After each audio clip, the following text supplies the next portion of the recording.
This diagram is from the United States Patent and Trademark Office. It is the blueprint of a marriage. Did you know the states patented a marriage? Yeah. For all those of thinking about getting married or are married, this is for you. Or those that are divorced, it's still for you. See, the state is the primary in the contract. The state joins with the husband and then enjoins with the wife. There is no direct line connection between the husband and the wife. What's the ENJ? Enjoins. Enjoins. Joins and enjoins. Enjoins just means second position joinery. Okay? So the state joins with the husband, enjoins with the wife. There's no direct line between the husband and the wife. That is a broken line.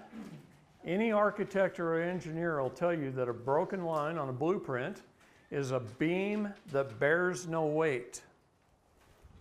And they put God on that line. So God bears no weight in the contract. When you get married with the state, God bears no weight in the contract. The state is the primary contract holder under the doctrine of parens patriae.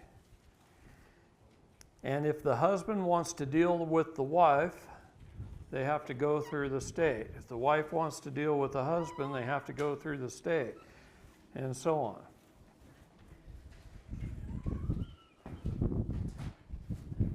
Yeah. Yeah.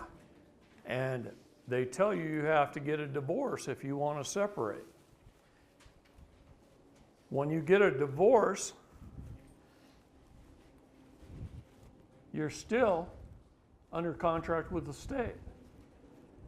So you still have to work through the state. Even if you've been divorced 30 years, you work with the state. They get involved in every aspect of your life between the two of you with the state. So I said this in one of my classes in Alabama. And it was a class of the 10th Amendment Society. And the 10th Amendment Society down there took this to their state legislatures. And the state of Alabama no longer issues marriage licenses. Wow. They do what I tell them to do. And what I tell them to do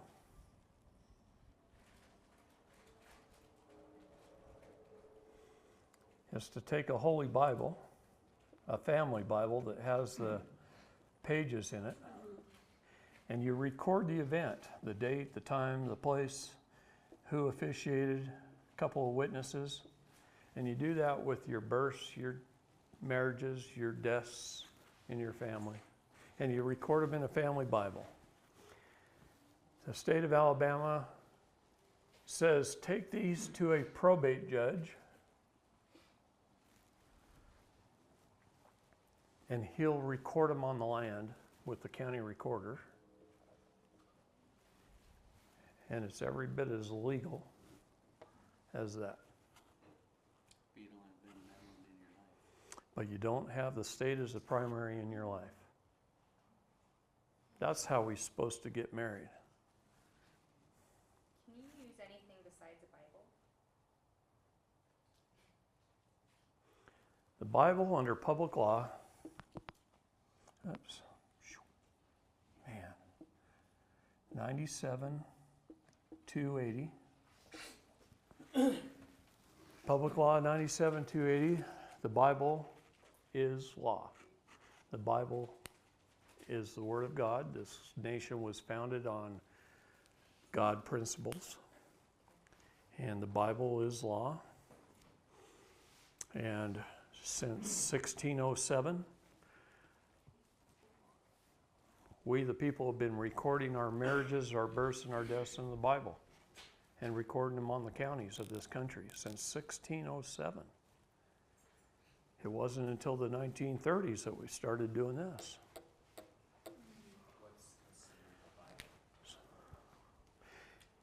Any religious book, you have freedom of religion.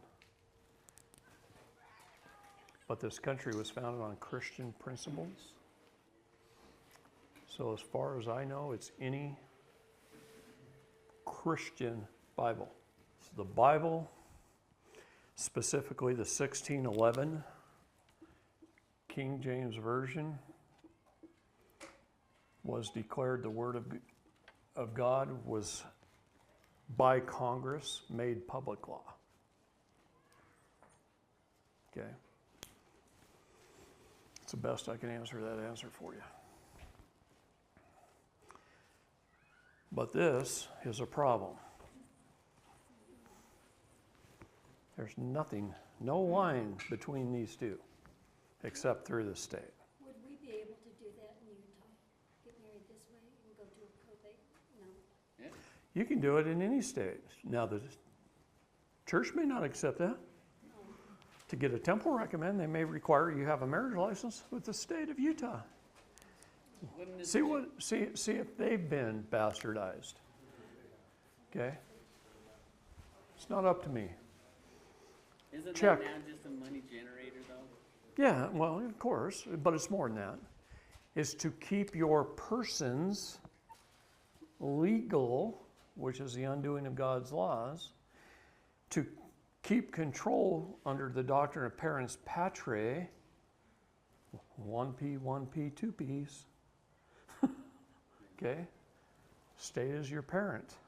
Once we understand these basic principles, now you can move on and you can solve things. But until you know the basics, you can't solve anything. You just go around in this big old dumb circle and keep getting taxed your whole life. Taxed in one way or another, whether it's a fine or go to jail, whatever. See, I started talking about indictments. If you don't pay the bill, you're brought up on charges. If you don't pay the charges, you're asked to bond. If you don't pay the bond, your body is held as surety for the bond while they steal from your trust. They take from your custody trust out of your court case number, which is a CUSIP number. It's regulated by the Securities and Exchange Commission. You can look them up. Fidelity.com, if you know how to navigate their website, they make their website hard to navigate. An easy one is GMEI Utility. GMEI Utility, you can simply go up to the upper right-hand corner, click on the little hourglass. It brings down a little search window and it says, search for an LEI. And you type in your birth certificate number or your social security number or any of your CUSIP numbers. LEI or LIE? LEI.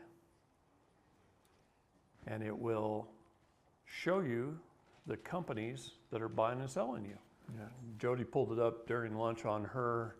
How many thousands of accounts did you have? 150 some odd thousand. Just under your social security? Yeah, so that's one CUSIP number of hers. And she had 100,000 plus companies buying and selling her. How much money did you have in there? Well, Will it show you how much money you have? they buy them in groups, bundles. Okay. 10,000, 25,000, 100,000. Okay, let's just say they average $25,000 times 100,000. Look how many zeros that is. Okay? You're worth millions and millions and millions of dollars. They have done a very good job I just don't see. investing, hypothecating, buying and selling, rolling those things over.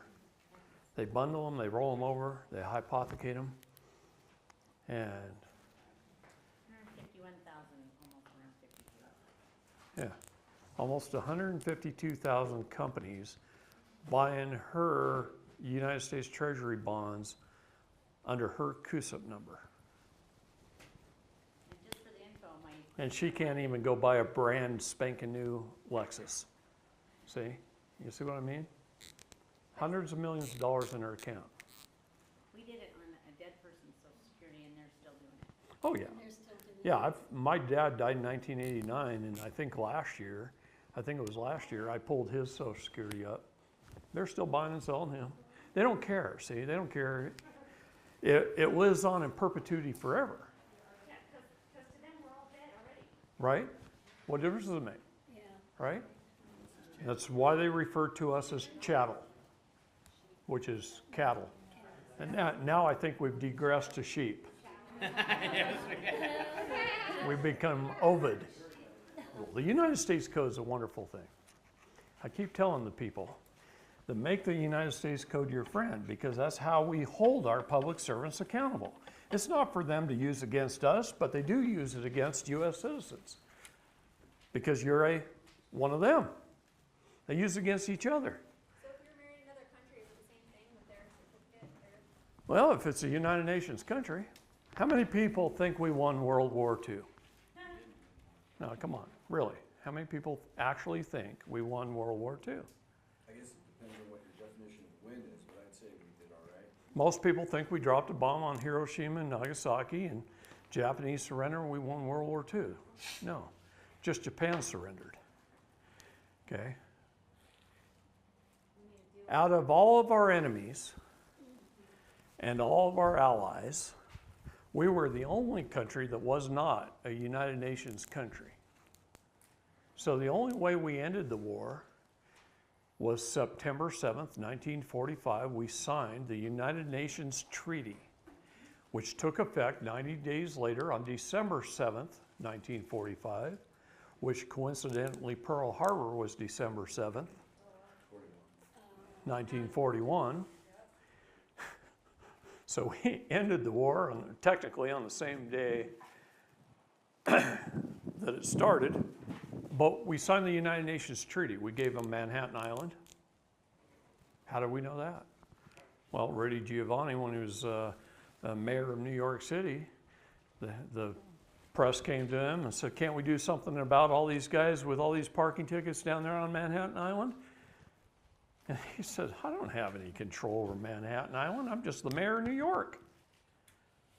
Well, isn't Manhattan right smack dab in the middle of New York City? Yeah, because it's the United Nations owned it. Why do they own it? We gave it to them in the 1945 treaty, What was the purpose? United Nations Treaty.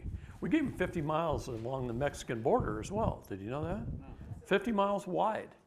Those farmers down there that are right up against the border think they own their own land. They're sitting on United Nations property. What about Alaska and Hawaii that became states after December 7th, 1945? I have to look. If you look in our laws, it says we have 47 states and Canada in our laws. And Canada. We don't have Alaska and Hawaii. They're under the United Nations. National parks too, correct? Yeah. You know what else we gave them? Yeah. Part of our national parks, we gave them all of our police forces except our county sheriff's departments. Every city police force in the United States is United Nations. I built the City of Bend Police Department building, and on the blueprints there were 2 locker rooms. Each locker room had 115 lockers in them, and a bench down the middle, and all these lockers. And both rooms were identical, except this one had a vault door, but they were identical. Same lockers. Forgive my artwork. I'm not much of an artist. But when I built the City of Bend Police Department building, I had to build 2 locker rooms. And I said, how come? Well, because this one's filled with the duty uniforms and this one's filled with their United Nations uniforms. So when they have to switch over, If you look at State House Department Publication 6227, written in 1961. It's an order from the United Nations to tell the police departments to begin to find ways to confiscate our firearms. A foreign nation has to work through our State Department. So all the police get instructed from the State Department. We found this out in Houston, Texas, when the floods happened a few years ago, and the City of Houston Police Department had to put on blue uniforms. There's warehouses all over this country with UN Yep, vehicles. ATACs, assault vehicles, in them, all over this country, that the chief of police has access to. And so, He can't touch it until the United Nations tells him he has to. What is the legal definition of the word treaty?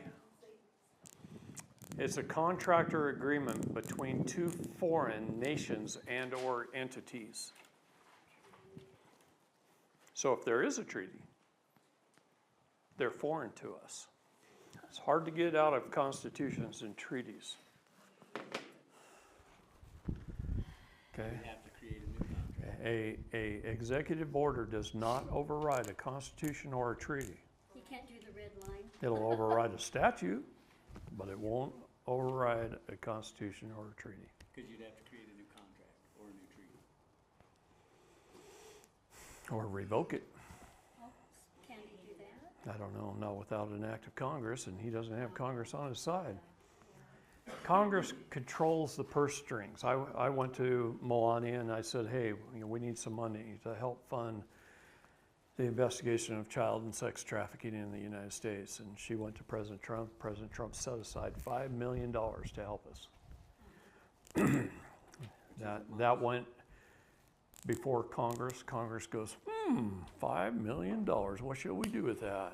Let's create a child and sex trafficking task force inside the FBI and give the money to them. They don't do anything. My job's to just really wake you up, shake you and wake you, really. I'm getting And shaky, your job is to, and not in a good way. I don't expect you to believe one single thing I say. Go research it, find it out for yourself if you want to. Or you can just take my word for it, do what you need to do and move on and not spend 30 years of your life researching. Okay, so you make that decision. But what this takes me to is what we were talking about earlier about PTSD. Okay? Oh, good, okay. Every war prior to World War II was authorized by Congress, by our government. Every war since World War II has been a United Nations authorized conflict, not a war declared by Congress. So, as a moral young man joining the Navy, the goal is to go serve your country, to protect the citizens, to protect ultimately our families back home, and to fight a righteous war. And we go to war, and we fight, and we watch our buddies die, and we get shot, and bad things happen, and we come back home. And PTSD is where our souls are in conflict with our bodies. That's all it is. Because we went to war over money or oil. Not a righteous war. Not a war to defend our country, but a war over money or oil or some other political aspect.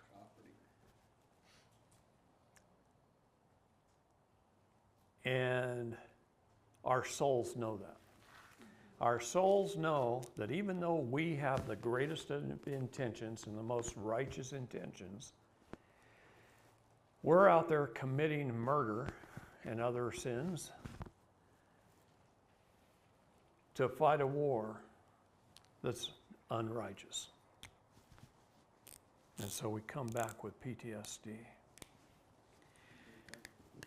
And I call this fraud, as I do most things, because fraud has no statute of limitations. We were sold into believing that we were fighting for our country. And we believed that with all of our heart and all of our souls. And we were frauded. And our souls know that. Our souls are energy that holds us together.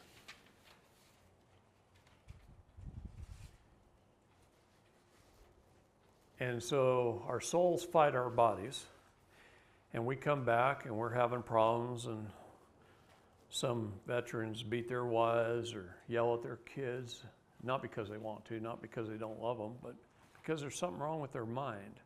They're in torment. And they do all manner of bad things, including once every 22 hours commit suicide.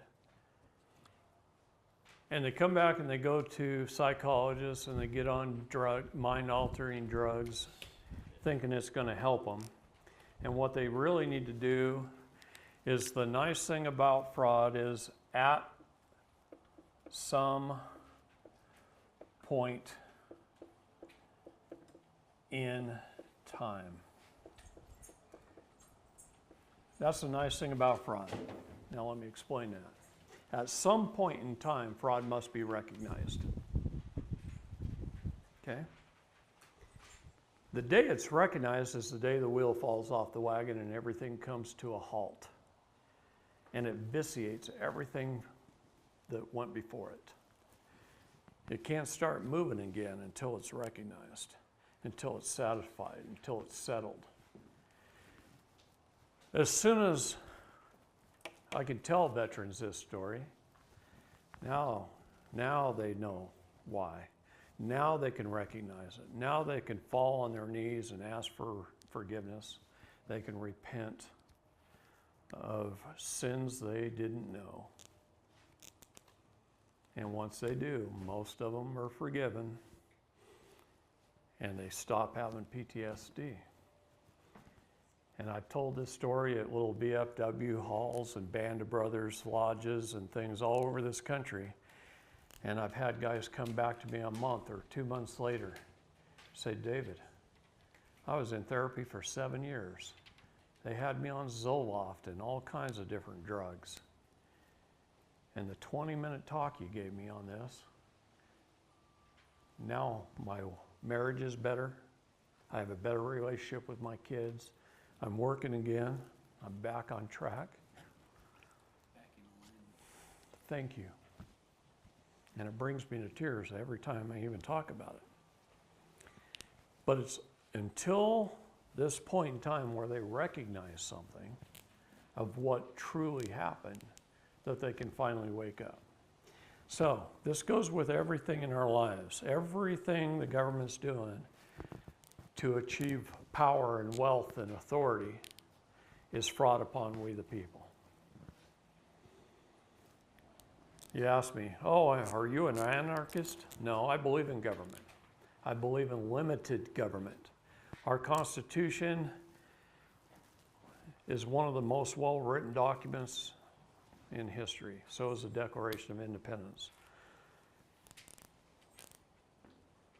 We, the people, laid down the law in those documents, and they step outside their scope and authority, it's their fault. And it's up to us to hold them accountable. Okay? The problem is we've gone 150 or so years without holding them accountable for anything. And when you don't hold somebody accountable, their rowdiness, their authority grows and grows and grows out of control. And that's what's happened. It's time to slap them back down. See, the Constitution laid out 19 governmental services. We asked and set up our federal government to provide us with 19 governmental services and no more. And the and no more is a pretty big deal. 18 of them are clearly listed in the Constitution, and one of them is in the preamble. So there's 19 services that we asked them to provide for us that we couldn't provide for ourselves. And if they would provide them, we could be going about our ways, and we could be farming and logging and catching fish. and doing our whatever it is we do, build houses. We could do whatever it is we wanted to do. We'd have freedom. Did we ask them to provide us with 6,000 services and force us at gunpoint to pay for them? No. You ask me why I don't want to pay taxes? Because I don't want to pay for the 5,980 services I didn't ask for, that they don't have a right to provide us with. So how do I hold them accountable? Part of it's by not paying taxes. I'm not going to give them the money to do that. The problem is they're already taking it from me out of my Sesta QV trust. So unless I claim my minor estate and take half of that money back, my half, according to the Public Charitable Trust, where I'm the co-trustee and the co-beneficiary and the only signatory officer, if I don't stand up and take it back, then they're just going to keep using it and abusing us. And that I am against. See, I'm against corrupt government. I'm not anti-government. I'm anti-corrupt government. I want to stop the corruption. That's why President Trump signed an executive order calling on we the people for help. He first set up a proclamation. You know what a proclamation is? It's a cry out. He wrote a proclamation asking we the people to volunteer, to stand up. And then he wrote an executive order to support us. And he asked us for help in his proclamation of stopping corruption in the executive and the judicial branch. And a man named Chris Hallett stepped up to the plate, a very good friend of mine. And Chris said, hey, I get it. This is loss prevention for the United States of America. I've been a loss prevention attorney all my life. He used to work for Napa and other big corporations as an attorney who wrote reports to show them how to save money, loss prevention. And he said, that's all President Trump's asking us for. It's loss prevention. It's an emoluments thing. That's right. Article 1, Section 6, Clause 8 of the Constitution is emoluments violations. We're paying them to do a certain job, and they're operating outside their scope and authority. Therefore, it's a felony, and they're creating an emolument violation that we, the people, can hold them accountable for. And so when we see them doing that, our job is to hold them accountable, right? So Chris set up a company called E-Clause LLC. He sent his report off to the president. The president asked him to speak in front of Congress. Congress gave him permission as a LLC to act like the Bar Association. He can go into court and he can watch out for emoluments. Okay? And hold them accountable. And we all can. Chris made it so we all can. How do we do that? Just work under President Trump's executive order. We can volunteer to do anything we want. See, I got a nickname in my little group of the Pentagon Pedophile Task Force. People call the Pentagon, they go, hey, you got a pedophile task force? And the Pentagon says, what the fuck? You know, I didn't name it that. We just worked under executive order doing what the president tells us to do. We gather the evidence and we turn it in to the Department of Defense, and they take it and run with it. Our job is just to gather and turn it in under executive order, so we do. And then we got this stupid name, and then the pedophiles started hunting us and putting prices on our head, and and they still do, so what? Anyway, at some point in time, this is where the wheel falls off the wagon, is fraud. Fraud can be challenged at any time. There's no statute of limitations. Jurisdiction can be challenged at any time. There's no statute of limitations. This is a key.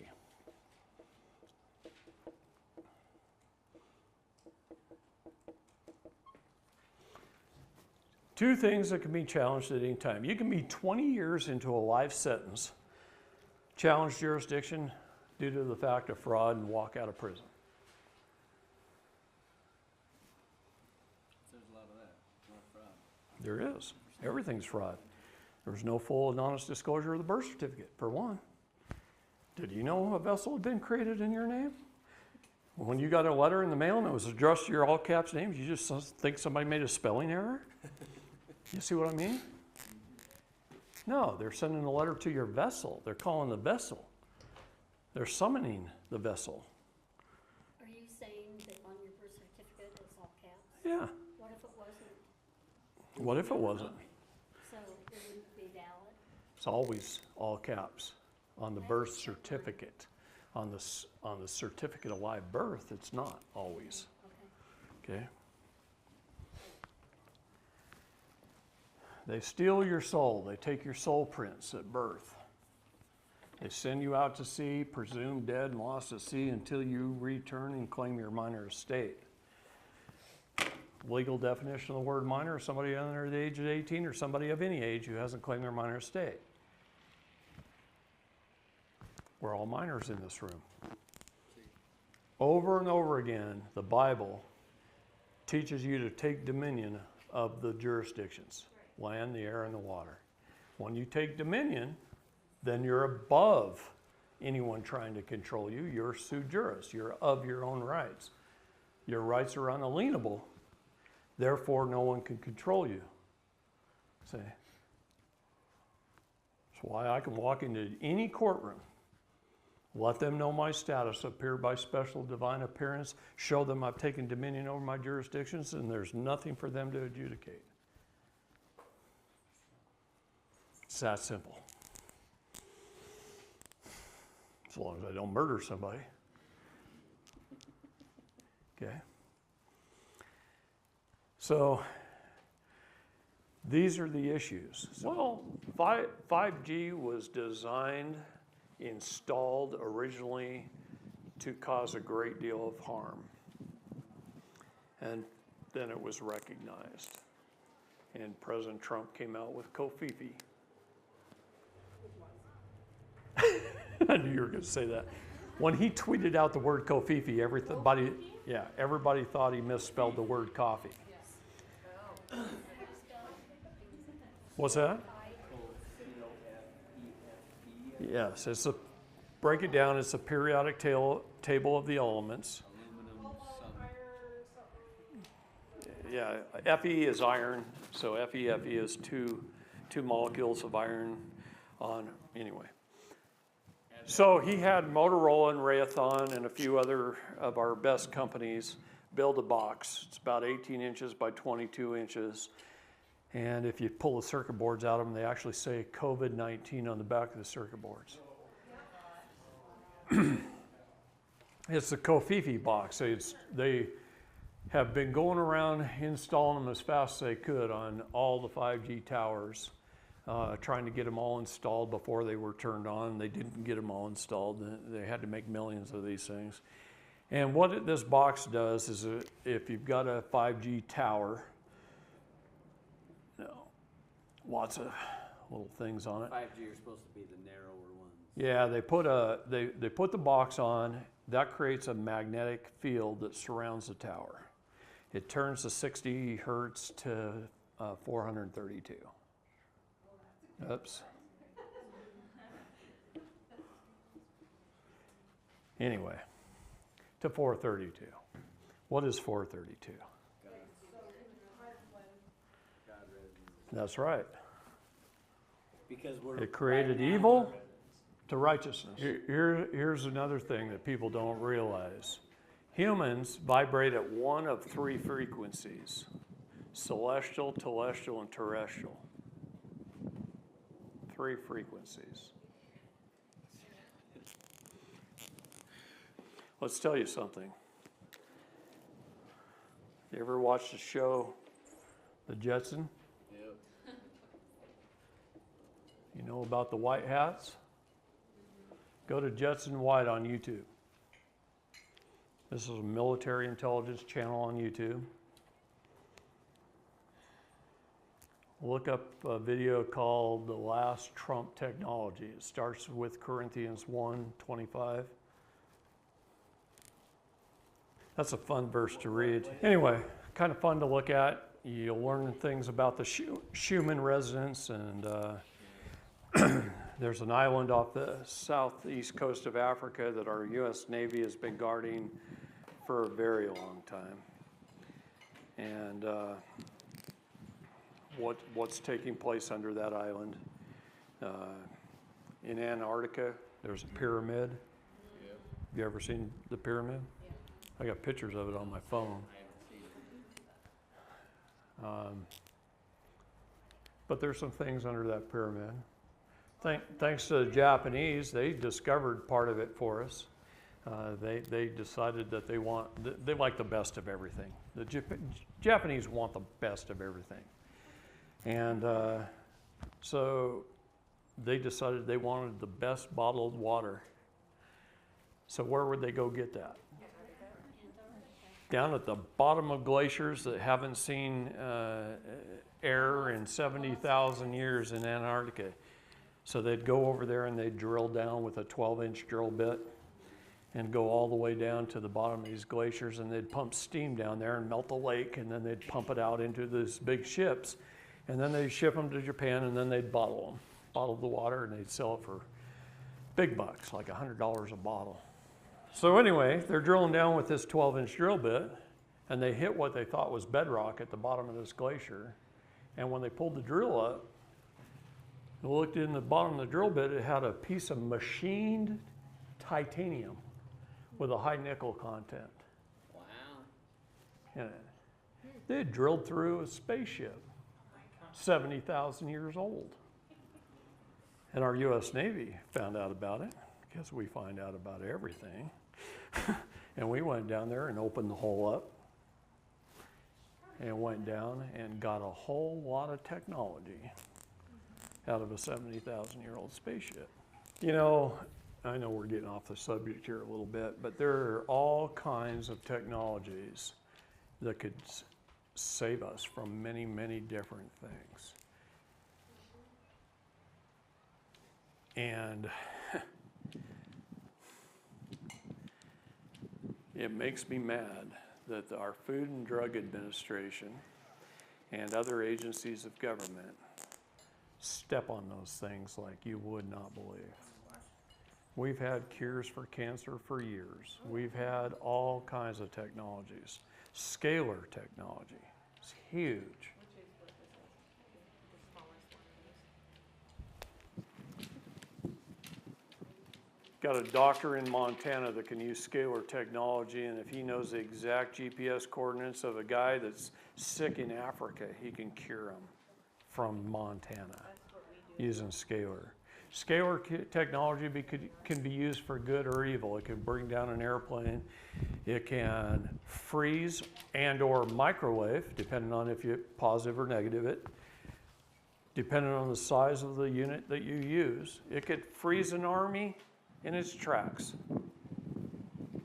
turn them to ice, or it could melt them in its tracks, or it could be used to cure malaria. Scalar technology could be used for anything. Because it seems like it's just wiping everybody out. And we've had it for a long time, since the late 60s. Russia had it first. It was a wonderful technology. And they knew it could be used for good, and they knew it could be used for evil. I've got the CIA report on it right here. It's a wonderful thing. I'm concerned about my grandkids going to school and the masks, and if they don't comply, I'd be concerned too. yeah. I'd be suing your damn governor right now. Done. Yeah, I know. How do we go about doing that? If we Oh, had- there's already a lot of people doing it. And How do we get involved? but everybody needs to get involved. That document ought to have 25,000 signatures or 250,000 signatures. Okay? The lawsuit document suing Herbert. Anyway, they're following a foreign agency. Okay? The minute they do that, they shouldn't be getting paid by us. Remove them from office. An emolument violation. It's a constitutional violation. I don't think they put that in their lawsuit. But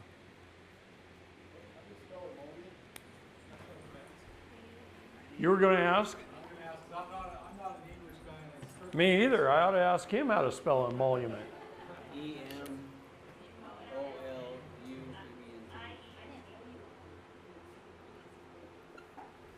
Oh, I was wrong. Am I right?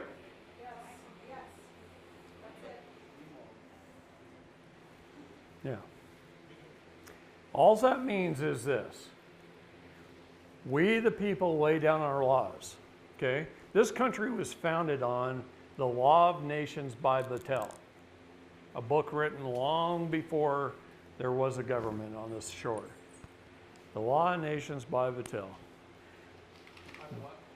By Vattel. He's the author.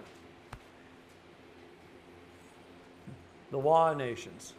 We, the people, lay down the law. When our public servants step outside of the scope and authority of the law in which we lay down, they are committing an emolument violation. In other words, they're getting paid for their position of power and using it in a method that we didn't authorize. Okay? That's what that means. Can you give an example? Oh my God.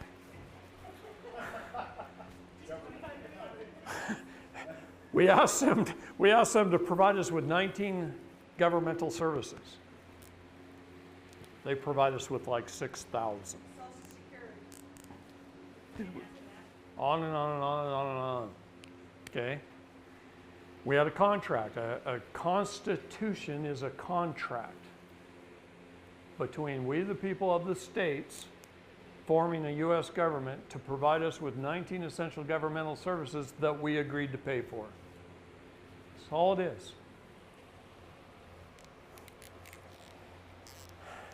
Anyway, United States Code, we need to make it our friend because that's how we can hold them accountable. I can't say that often enough. If you don't know it, you can't hold them accountable. The number one things that Title 18 of the U.S. Code is felonies that they commit on a regular, consistent basis. So Title 18, USC, sections 241 and 242, we need to know. Every one of us needs to know those two, if nothing else. Okay? With those two, we can get them off of our back. All right? 241 is a conspiracy to deprive us of our rights, and 242 is a deprivation of rights. So if one officer deprives us of our rights, it falls under 242. And if two or more,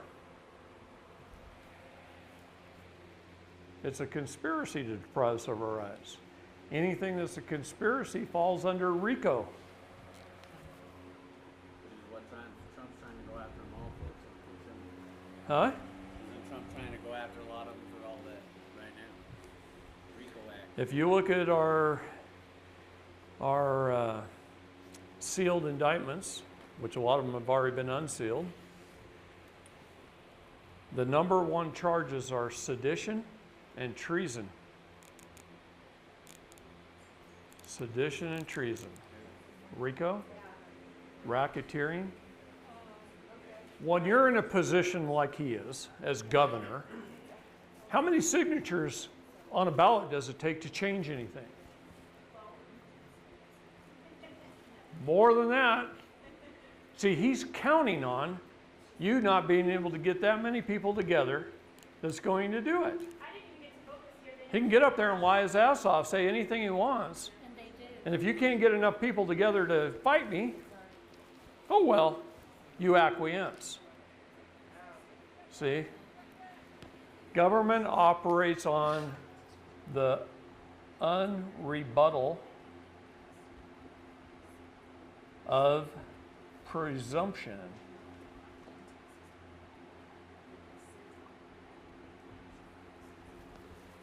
They presume, they assume, you don't rebut. Kind of like they're assuming we're all sick right now. You go out on your daily lives, you watch your soap operas and you play your pickleball and, you know, you don't do anything. And they do whatever they want. That's how they take power. That's also what parasites do. You know, I was talking about you. All right. So, doesn't matter what you're doing, but we should be able to live our lives, ride our bikes, play pickleball, go fishing. We should be able to do those things and not have to spend every waking moment learning how to combat what they're doing to us. During this period of the Great Awakening and even before, I've been doing this about 35 years, more than some of you have been alive, okay? And during that time, I have seen many, many groups stand up to fight. And then those groups tend to go away over time because of infighting amongst themselves. They know that. They know you're going to destroy yourself. That's why I tell people I love everybody that stands up. I don't care how you fight. I don't care what group you're in. I don't care if you're right or wrong, as long as you're standing.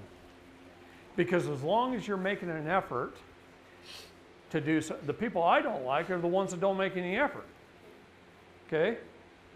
Not everybody's going to be right. No one's right 100% of the time, or our name would be Jesus Christ.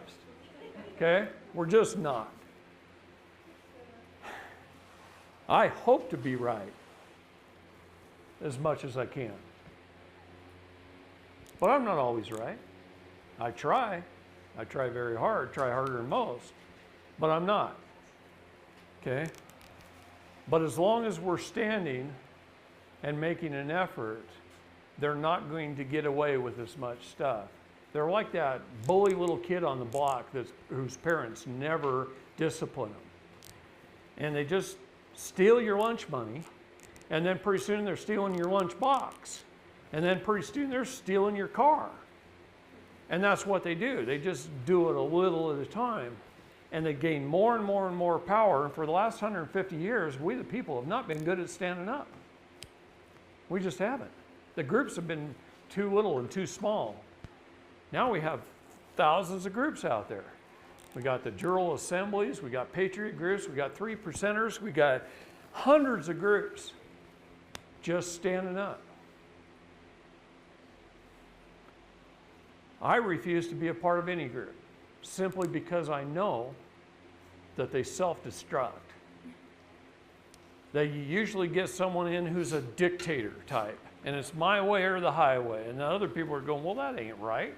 We're talking about our freedom here. We have freedom of expression. We should all learn. We should all learn from each other and gather information and put it to work. And I'm saying as an individual, as long as we take dominion over all 3 jurisdictions, most of the groups are jumping out of the water and onto the land with both feet, and they say this is where we want to be. And then the water comes behind them and drowns their butts. See? Because they didn't take dominion over it. They didn't jump into the jurisdiction of the air either. And that's the highest form of law. Why are they only going to the land when the highest form of law is the air? You're better off putting everything in a trust and jumping right into a trust and holding the fiduciary responsibility. You got more clout. But they don't do that either. In fact, some of those groups don't even believe in trusts. In fact, I was told by one of their leaders that trusts were developed by the Catholic Church. And I go, you got to be kidding me. What's Genesis? Was that developed by the Catholic Church? That was long before the Catholic Church. All through the Bible is trusts. Trusts are the highest form of law. Even judges know that. They know a fiduciary is the highest clout. Right? Huh? That's what a handshake is. Trust. That's right. So why aren't they jumping into that jurisdiction? Because right now we can't change it. Right? All they're thinking about is property, equity, their rights. That's all they're thinking about. You can't have your rights until you take dominion over all three. This is what I'm trying to get through their heads. Once we do, there's nothing to adjudicate. We've already settled the matter. Everything is a settled matter. The trick is to be at peace. See, I want to be at peace as long as I can until I'm backed into a corner. And then by God, I'll fight. But until then, I'm at peace. And they're at war. They're bringing the summonses and the warrants, right? They're declaring war. Look at the Lieber Code. We've been under the Lieber Code since 1861. March 23rd, I think. Can you declare war on a spirit, though, that's not alive? They're inland pirates. They're after your vessel, your ship. That's why the U.S. Navy raised the high water mark in Colorado. They put it up on the top of the mountain. What does that mean? In brass and stone. There's a high water mark. So everything under. So everything's underwater. It's inland piracy. You know what the highway robbers are doing with the blue lights on top of their cars? They're highway robbers. Highway pirates. Yeah, it's inland piracy. Okay? It's all a matter of unlawful conversion. They unlawfully convert our soul, our name, the things that are most precious to us. They convert them into something else that they can control. And we just sit back and go, oh, well, shoot, I got a letter in the mail today. I guess I better answer it. Oh, it says I got to show up in court on May the 3rd and 8:25 in the morning. Guess I better go. And you show up under general appearance to your all caps vessel name. You don't know the difference. You know, they used to call it a straw man. I hate that term. I hate that term too. Because it's not. It's a vessel. It's a separate entity. And I hold the office of person as a signatory officer for the vessel. So I sign the bills of lading. I pay the bills of the ship. I take inventory of the cargo. That's my job as a person, as a signatory officer. But until I become the captain and take ownership of the ship and pilot that sucker, I'm just a person. I'm just a signatory. You got to take ownership of your vessel. Okay? Now, once you've taken ownership, now you're the co-trustee, co-beneficiary. Till then, you have no access to it. You don't even know how to use it to pay off your car or your house. You know that one you don't own that the state does? How come you don't own your home?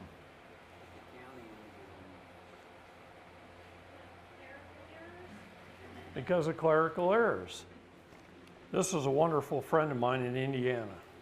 This is the tax bill he got on his home in the mail. I said, make me a bunch of copies of your tax bill. It was a one-page bill. He made me a bunch of copies. I start off and I go, top left-hand corner, very first thing is an error. It says a parcel number. That's an error. So I circle the error and I bring a little line down and it says land patent number 6743 and 6747. County, correct the error. Right? Go to the next page. The next little box says property type, real estate. Come on. Real estate. Think about what that word is, what its legal definition is. No, it should say private property. Please correct the error. So I go to the next little box. And it says name, deeded owner name, name error. It's under Dyson, comma, Doug, I said, Doug, what's your name? He says, it's Douglas Allen Dyson. So I say, name error, Douglas Allen Dyson, please correct the errors. Said Dyson Doug, well, it just said deeded owner's name. Deeded owners. A warranty deed is an abstract of title. And then go to the next box. It says property address. 3630 East State Road, 14, Columbia City, Indiana, 46725. Now, by writing it that way, they put it in the District of Columbia, a federal district. They took it off the map of Indiana, and they put it on a federal district map overlay. Okay? A clear sheet of paper laid over the map that they could make all bunch of errors on. So I said, wait a minute. His address is incorrect. It is in care of 3630 East State Road 14, Columbia City, Indiana, spelled out, not I-N, near, in brackets, 46725, non-domestic without the United States. Wow. Please correct the error. Which now put it at that location. Now, it says legal description. United States Code says all property shall be held in metes and bounds. Should have a metes and bounds legal description. What is that? Well, from this marker, it's so many feet to this property corner, and then it's so many feet to this corner, and so many feet to that corner, and so many feet to that corner, and so many feet back here. And then this is the property. It's in metes and bounds. They have it as Lot 76 of Stable Acre subdivision. See, they just made a clerical error. They took the metes and bounds off. They named it whatever the SMU they wanted to name it. You know what SMU is, right? It's shit made up. Okay? And they made it whatever they wanted to make it. And they took off the lawful metes and bounds. So I said, error, see attached, lawful metes and bounds, land patent number 6743 and 6747, a part and parcel thereof. Please correct the errors. So then I went to the next error, and that's where all their money is. You owe this much in penalty and fees, and this much in delinquent tax, and this much in other assessments, see table 4, and this much in property tax, and on and on and on. And I circled it, and I said, error. Land patent of private property is tax exempt. Please correct the error. Land patent private property is tax exempt? Of course it is.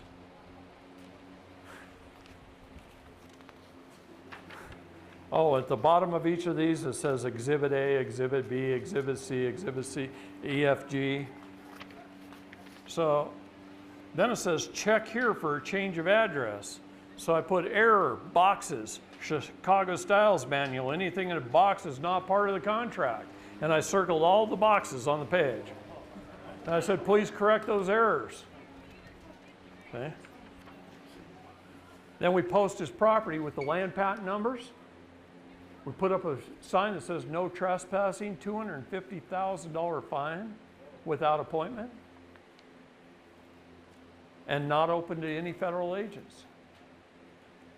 No jurisdiction. And we post the property. Then we record it for 90 days. Then we go record it with the county recorder's office. And then guys like Ken Cromer can move back in their house after they've been out of it for 10 months. And it's been sold to somebody else. Yeah, so how did they rectify that? Guess who bought Ken's house? His bishop. Now his bishop has to sue the court to get his money back. Because he can't sue Ken and get the house. Okay? The sheriff sold it as a sheriff's sale on behalf of the Internal Revenue Service. And I'm sure the money was sent to them. So we filled out some documents for the Internal Revenue Service, said, Show me where there was a verified audit. Show me where there was proper due process of law. Oh, wait, they just shut up and write you a little letter back and said, oh, well, we don't have any proof of that. You don't owe us anything. See? So when you go down that road, do you fight with them pretty often, you know? We don't fight with them at all. We're at peace. Our job is one of two things. We only have two jobs in life. One is to correct the errors our public servants make, and then to educate them so they don't do it again. They're all compartmentalized legal idiots, and we have to understand that so that we're not beating them up. Because otherwise we'd be wanting to kick their ass, right? I can only imagine that you're correcting their errors a lot. Oh, it's a full-time job. Get their money. It's a full-time job. So is that what we should expect? Well, for a while, Yeah. for 150 years, you've been laxed, and so is your parents and grandparents. Right. So now we got to make up for that. We got a lot of errors to correct out there. Every property gets one of these in the mail. And everything on here was an error. By the time you go through this, everything's circled. So that's what I said. They make an administrative error by a compartmentalized legal idiot, and we don't correct. So therefore we acquiesce. Most people would just write them a check for $1,307.73 and $1,254 and $2,562 and say we paid our property taxes, because his property is literally 3 lots right next to each other. How does one determine what their meets and bounds are? Records, your cartographer, your records, go back in your deeds. In order to get your original land patent, you have to do a title search. And there may have been 20 owners. But somebody clear back here, somebody, John Doe, got the original land patent from the United States government.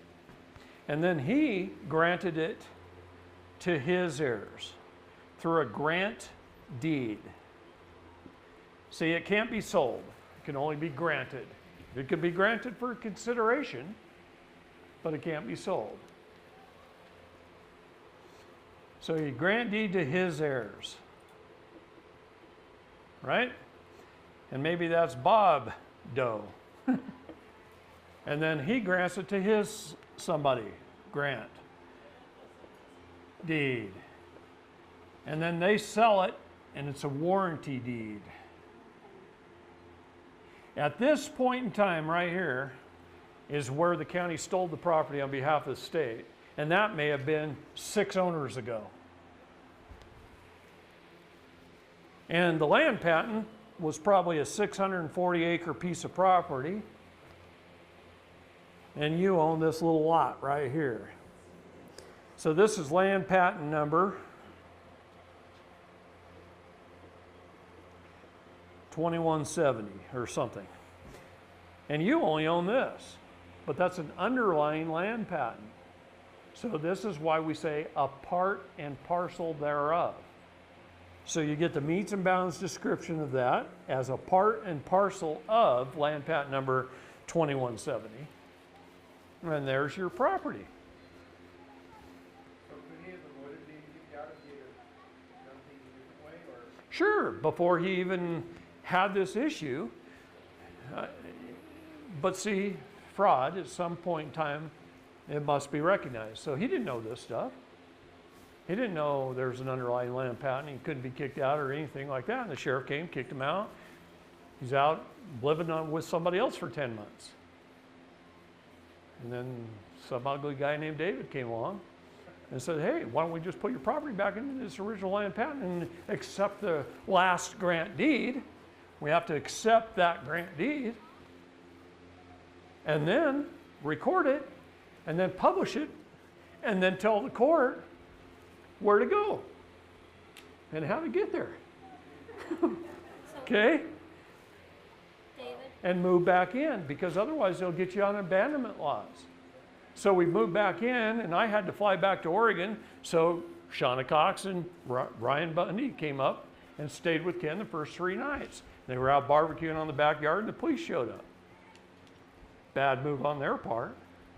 Because Ken says, well, why don't you guys just call the county recorder's office and see whose name's on the deed? And they did. And so they left. Okay? So does he get a tax bill every year? Or, If he gets one this next year, okay, he's going to do that. Because they're going to keep trying. They don't give up for a while. Once you beat them 3 or 4 times, it's not worth their time and effort. They'll just cost us more than that $1,000 to fight you. We're going to quit. You have to do a title trace back to the original land patent, all the way back. You get the land patent, and I would get at least 4 certified copies of the underlying land patent from the Bureau of Land Management's office. The Bureau of Land Management took over the U.S. Land Office. They hold all the You patents. have to do a title trace and then do what? Well, you got to do a chain of title trace so that you could find the last grant deed, because it might have been sold 40 times, right? So you got a warranty deed, a warranty deed, a warranty deed, a warranty deed, and then maybe a grant deed back here. You got to find that last grant deed, and you got to trace it back to find the land patent. Then you can go to the cartographer's office and also maybe find the land patent. And you might have to go to the BLM office, find it. But when you do your research and you find the land patent, then you do a part and parcel thereof according to the metes and bounds description, and you accept the last grant deed, and then you post your property for so many days, and then you record it. And there you go. You technically do that on any online? Like, do they have a right to own that land, or is it our right to own that land? We own it, they manage it. Can you put a patent on BLM land that's, No, no? no. If there was an underlying land patent, that means it was once homesteaded, then you can file on that homestead. Oh, okay. So would you have to buy it then, or you can just move in and claim it as yours? Well, I know people that have done it both ways. She asked if you have to buy it then, or if you can just move on and claim it. And I know people that have done it both ways. But you got to fight for what's yours. You got to educate your public servants that they come after you. And it's usually not that hard. Condos you can't. It has to be a primary, it's supposed to be a primary residence. However, if you don't have long-term renters, all you got to do is camp there for 10 days. See, the trick on foreclosure is to get you by abandonment laws. Sheriff comes, puts all your stuff on the curb and kicks you out of the house, locks the door, and then you leave. And you don't come back, claim your property. I know a guy that came back, moved back into his house, day after. About 30 days later, the sheriff comes back. What are you doing here? I'm going to throw you in jail. Threw him in jail for 1 night. Guy gets out of jail, he goes back home, moves in. He's there for about another 30 days. Sheriff says, I'm going to throw you in jail for a week. Throws him in jail for a week. Sheriff can't hold him much longer than that. It depends on your state laws. How long in Utah is a contempt charge? 30 days. 30 days in Utah. So they can hold you 29 days and then they have to give you a hearing. Okay? But then what happens? Move back in. How many times can they hold you for contempt? 3 times. You can spend 90 days with 3 hots and a cot. 3 contempt charges. Just keep moving back in, and pretty soon they can't kick you out of your house anymore. People don't know that. I got a good friend in Australia who beats the Australian courts all the time. And he says this: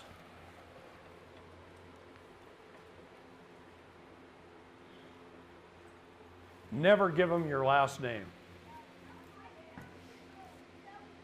They say your name? No? No, Your Honor, my name is this. They never, he says, never give them your last name because it puts you in a military jurisdiction.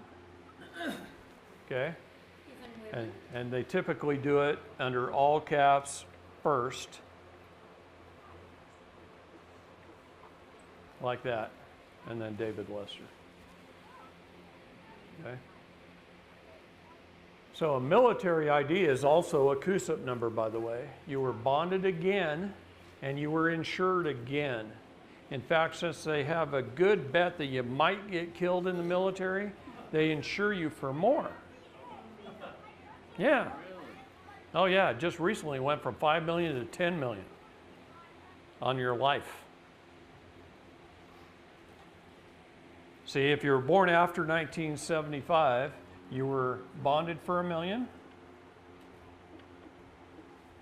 and insured for $2 million. Between 1933 and just a few years ago during the Obama administration, when you joined the military, you were bonded for $2 million and insured for $5 million, and they raised it to $10 million. So who collects on that insurance should you die? Goes into your Cesta QV trust, and then any money earned on that for in perpetuity. It also pays back the loans, guarantees the loans of the IMF, the initial that was bought and invested in. Think of it as FDIC insurance. At the birth, that's what it is, essentially. So, this is kind of funny. If the IMF is the lender, the IMF lends the $1 million to the public charitable trust. They just put it out there in the public, right? Then they bond you for $1 million, and they insure you for $2 million. That's a guarantee that they get paid back in case you die of, what is it called when little babies die a few days later? SIDS. In case you die of SIDS. So what is this? This is fiat. Yeah. What is this?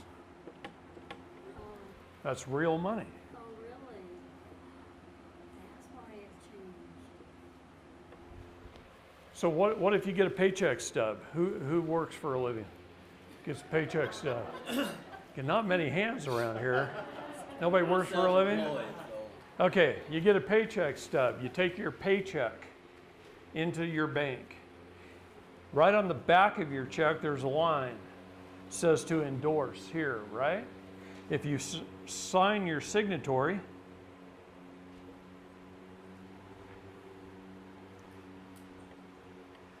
and you write USC 12, section 411, then in their computer, they have to convert it to real money, so they change the dollar sign. You're kidding me. No. When you open a bank account, when you sign your signature card, if you write USC 12411 on your signature card, everything that goes into your bank and out of your bank is real money, and it discharges your debt. Yeah, see, the United States Code is our friend, and you don't know it. How does that work with direct deposit then? Well, that's why it has to be on your signature card when you open your account. You're telling them to deal in real money. Instead of computer. See, this is legal tender. God, I can't even write here. Legal tender.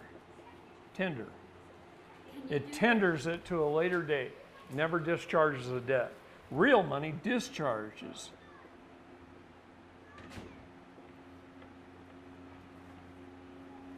Debt. All they're doing is hitting a different dollar key on their computer. They have to keep track of both. Was it USC 12, section 411? Title 12, Section 411. You have to do it through your signature card at your bank when you open your account. All money shall be converted to real money. Can you? It's go just a back- computer thing. So I should do that with my personal accounts. Yeah. Can I go back with my personal What if you account? don't know what you're talking about? Doesn't that happen? Then you had to educate your public servants. They're compartmentalized legal idiots, see? You got to learn it, and then you got to educate them and control them. It's up to you to hold them accountable. Any public servant must be taxed, pay income tax. Private individuals do not owe a tax on their wages, their sweat of their brow. Okay. W-4.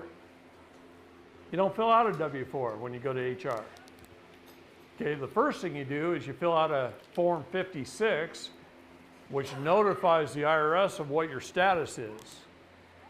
A Form 56 tells them who you are. Then, at your employer, you fill out a W-8,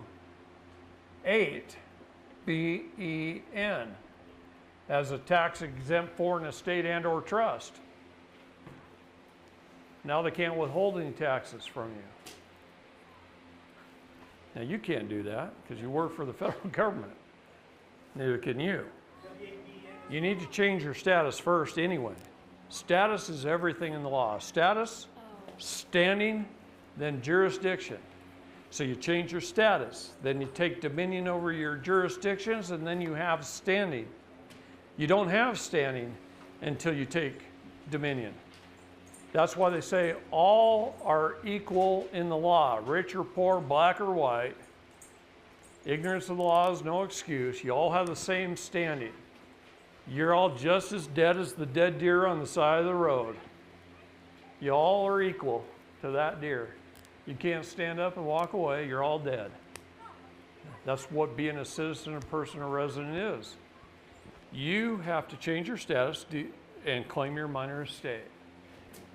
Your children are part of your minor estate until they reach age, and then they have to do it for themselves or just maintain that they are still. See, they self-determine it. The problem, the difference between them and you is you've gone about your whole life marking boxes saying you're a U.S. citizen, filling out W-4s and paying your taxes with 1040s and doing all these things, claiming to be a U.S. citizen. Now you got to correct the errors you've been making. They haven't made those errors yet if they're still young. Okay? So they don't literally have to do anything except make a declaration, reclaim their title, file it with the county. Yes, I mean status is always the first step. We have to correct that error that we've been making. That's what this is to help us. Well, that's just kind of steps to freedom. I mean, you have to kind of get that done to correct the errors you've been making your whole life. But this is the beginning of changing the status, right? Yeah, well, yeah, the first part is changing your status. And then when we change our status, do we need to write an affidavit and communicate that? Right, because in the United States Code, in Title 8, Section 1101 is our definitions of status. The federal government says, here it is. Here's all the statuses that we accept. Your job, self-determination, just pick one. Notify them in writing via an affidavit under the penalty of perjury of what you are. So you're telling them what you are. You're making that determination. Okay, so you notify them via affidavit. All they have to do is have it on file. They're not going to answer your affidavit, so what do you do with it? You make it a court of record. Now here's a part I want you guys to pay close attention to.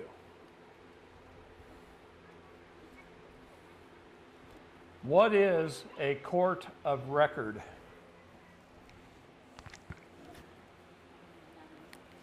Pretty soon.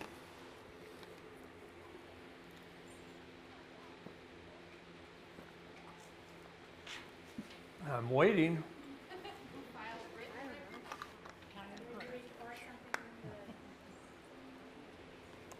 Court of record is just a recorded document. So a place where they hold the recorded document.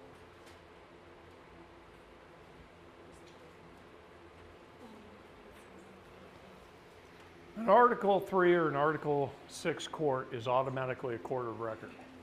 They're a constitutional court of record. Article 6. Okay. But what I'm talking about is not a brick building somewhere. Okay? The brick building is not a court of record. None of these courts are courts of record. In fact, in one case here in Utah, we proved that the First District Court of Cache County, along with 7 other county courts in this state, are owned by one man who lives in Ogden, and his headquarters are in Ogden, Utah, not even in Cache County. And he owns them just like a McDonald's franchise. So do you think they're government? Yeah, that's what I'm talking about. He's got a Dun & Bradstreet number. You look him up on manna.com, and it says private for-profit corporation. Yet everybody gets charged of any kind of crime in Cache County, goes to the First District Court of Cache County. He owns the court. Does that mean he hires his own judges? Does that mean he hires his own attorneys? Does that mean he gets a cut off what fines you pay? Yeah. Do we know his name? Yes, we do. Would you say it? No. So, what is a court of record? David, real quick, what was that website you said, manna.com? Yeah, you picked up on that, huh? Thought I said that quickly. Yes. You want to look everything up on Dun & Bradstreet and Manta.com. Get their Dun & Bradstreet numbers. I was going to talk about this tomorrow. Manta.com? Yeah. You're getting ahead of me, you guys. Okay? This was tomorrow. I was going to talk about knowing thy enemy. Okay? All right. Your documents become a court of record when they are properly served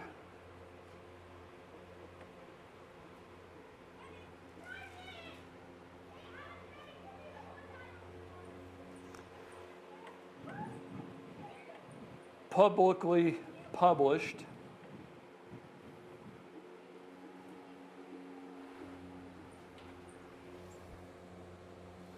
and filed.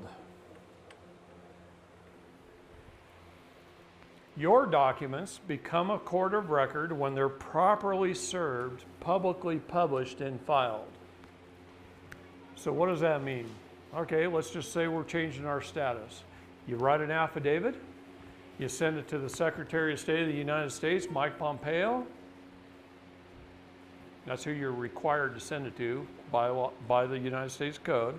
Now me, I want everybody to know about it, so I send it to Donald Trump, I send it to our Attorney General, William Barr, I send it to Mike Pompeo, I send it to the Secretary of State of the state I was born, and I send it to the Secretary of State in the state I choose to inhabit. And they all get one, and every time there's a regime change, I send it again. I want them all to know why I made that decision, okay? So I send my affidavit to Mike Pompeo. And I send it registered mail return receipt required, so I get the green card back that somebody has to sign for. And it tells a date on when they received it. I get that back 1 to 2 weeks later. There's somebody there sign for it.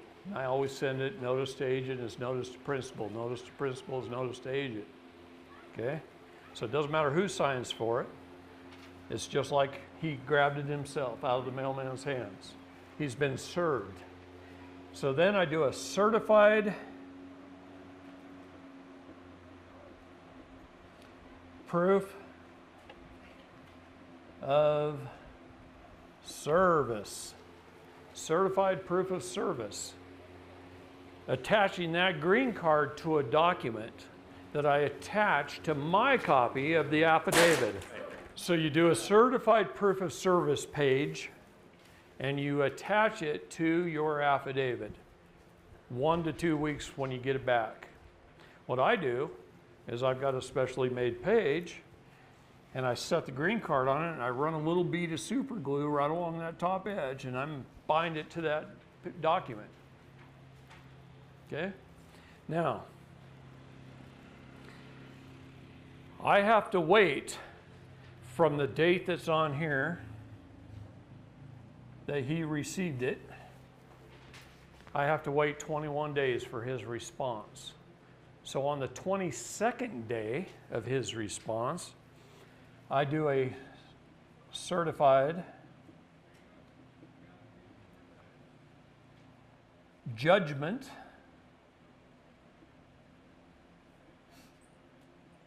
of unrebutted affidavit.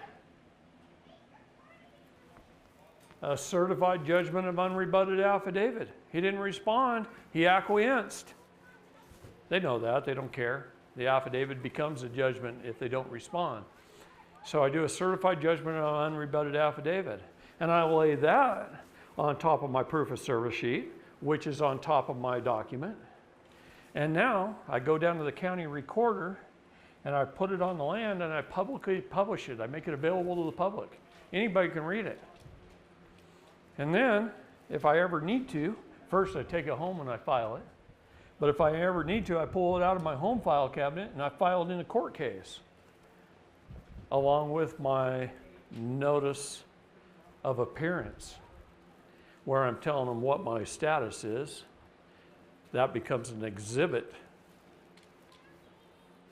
See? It becomes an exhibit to my notice of appearance. So I have proof of my status. Now you can also take that document and you can go get your passport. So from Utah, you either got to go to Denver, San Francisco, or Seattle to get your passport. From Oregon, I got to go to You gotta physically go there. San Francisco or Seattle. I take people up there all the time to get their passports. Okay, because we get it as a state national. So how do you do that? If you look on your steps page that you were handed, you download the DS11 form on your computer and print it out. Then you go to Copper Moonshine Stills and you fill it out exactly the way he tells you to fill it out. He's been helping people for 20 plus years and he keeps up to date. So I trust him, so fill it out that way. Then you take that, go to Costco or wherever, get your 2 photos and your ID that's required, your pieces of ID, and you have it filled out so that it's filled out the way a state national is supposed to fill it out. Take your 2 pictures, take your ID that's required, take your affidavit with you, go to the agent who's going to issue you your passport. And you say this, and nothing but this. Here's my application properly filled out. Here's my 2 photographs, and here's my picture, my IDs that's required. And here is my affidavit that determines my status under Title 8, Section 1101, A21 and 23, that I am a state national, recognized by the United States of America as a clean and proper status, as one of we the people. Please issue me a passport that reflects that status. And then you shut up. And he's going to go get his supervisor. Okay, and the supervisor comes out. You say, well, I submitted my application properly filled out, my 2 photographs and my ID is required, and my affidavit of status that determines my status as a state national accepted by the United States of America. Please issue me a passport that reflects that status, and then you shut up. And he'll go back and he'll say, come back at 3:30 and pick it up. And you come back at 3:30 and you pick up your passport. Can I use my proper passport as my ID? Your pauper passport? Yes, you can. Passport is P for Papa. Well, What would be this? it's what it used to be. What would this be? Every Secretary of State makes up his own policy. But I can use my So for a while, the P was pauper, then a while, the P was person, and then who knows what they peed on next. It doesn't really matter. When they scan the barcode, that's what matters.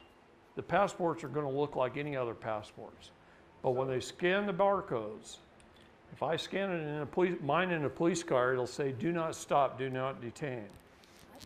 What I'm telling you is we've been making a lot of mistakes.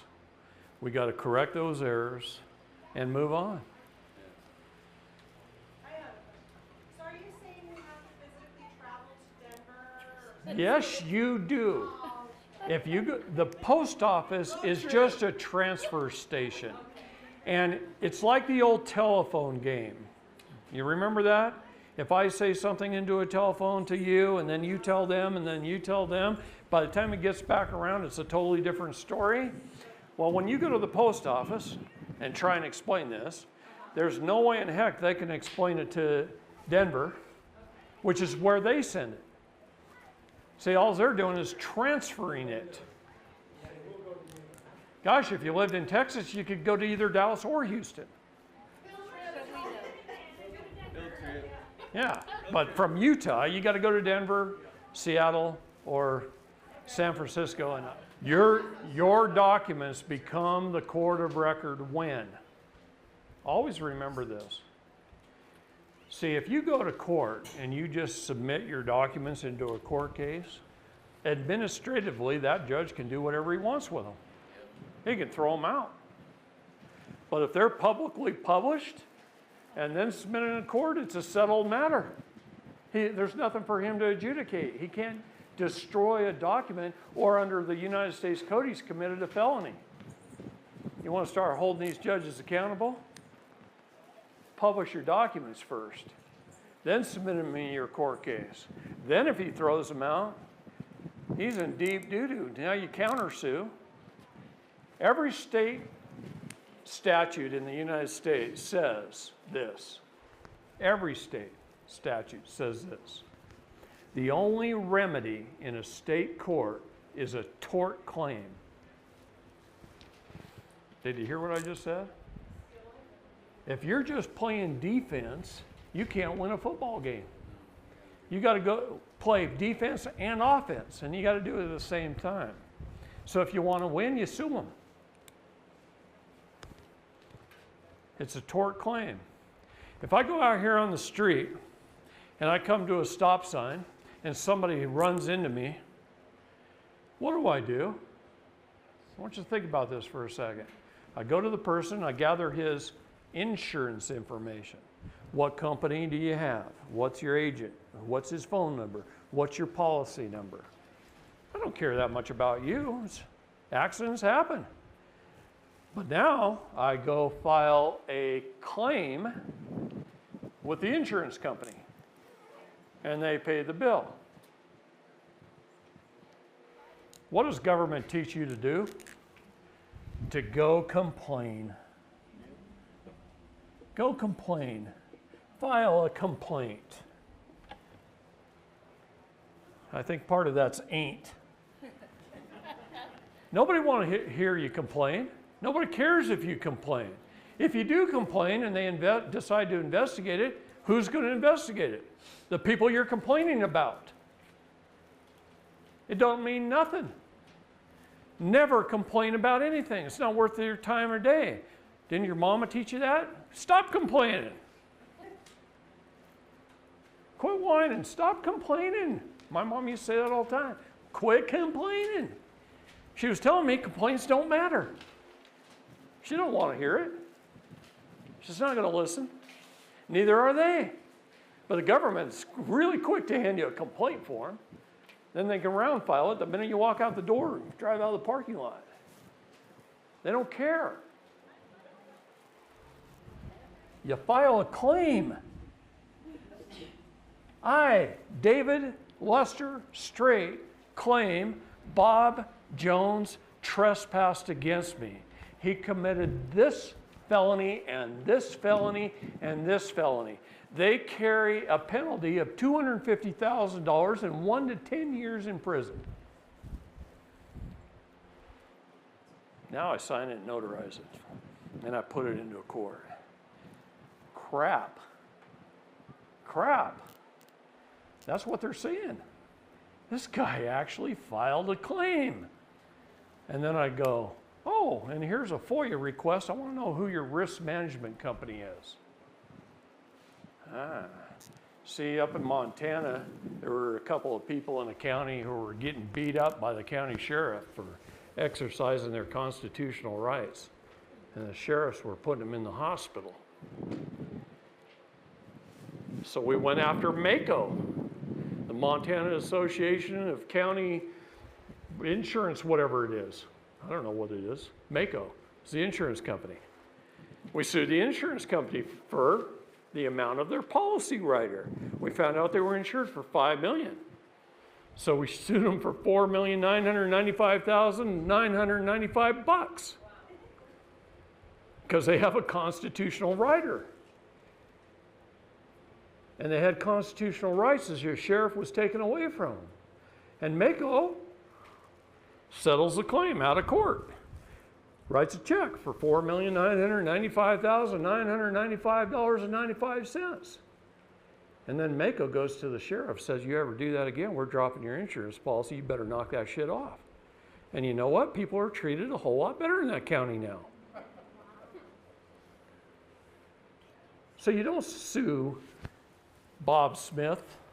You sue put in a claim to his insurance company. Who are these guys under their oath? Who are they bonded by? What insurance company do they have?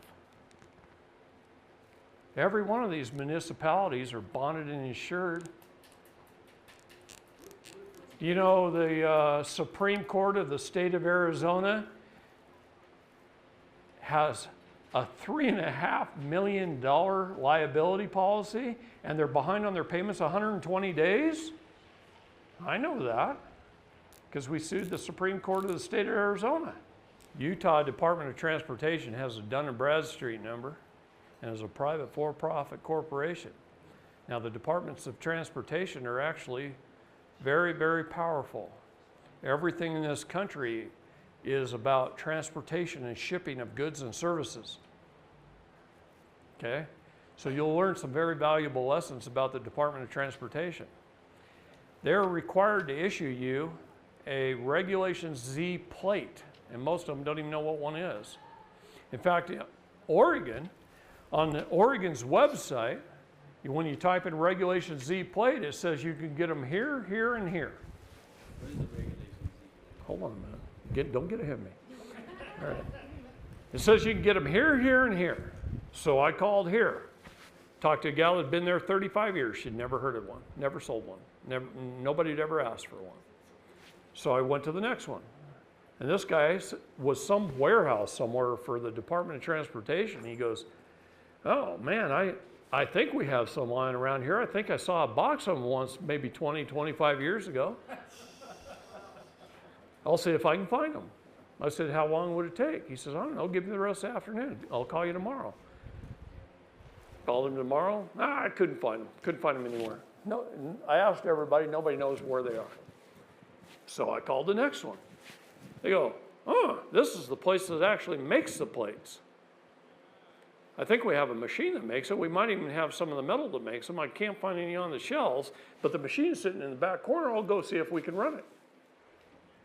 They didn't even know how to fire it up. They hadn't sold one in 35 years. Nobody in Oregon had asked for a Regulation Z plate in over 35 years. Remember when I told you at the beginning all things are banking in this country? Regulation Z under the banking laws say they must provide you with a republic form of government under Regulation Z. So to travel freely upon the roadways, they're supposed to be able to issue you a Regulation Z plate to put on your car. It never has to be renewed, and it's your right to travel. But these state DMVs don't even know what the hell they are. Nobody's asked them for one in 30 or 40 years. So that's Because they're why, getting all the fees and all the stuff off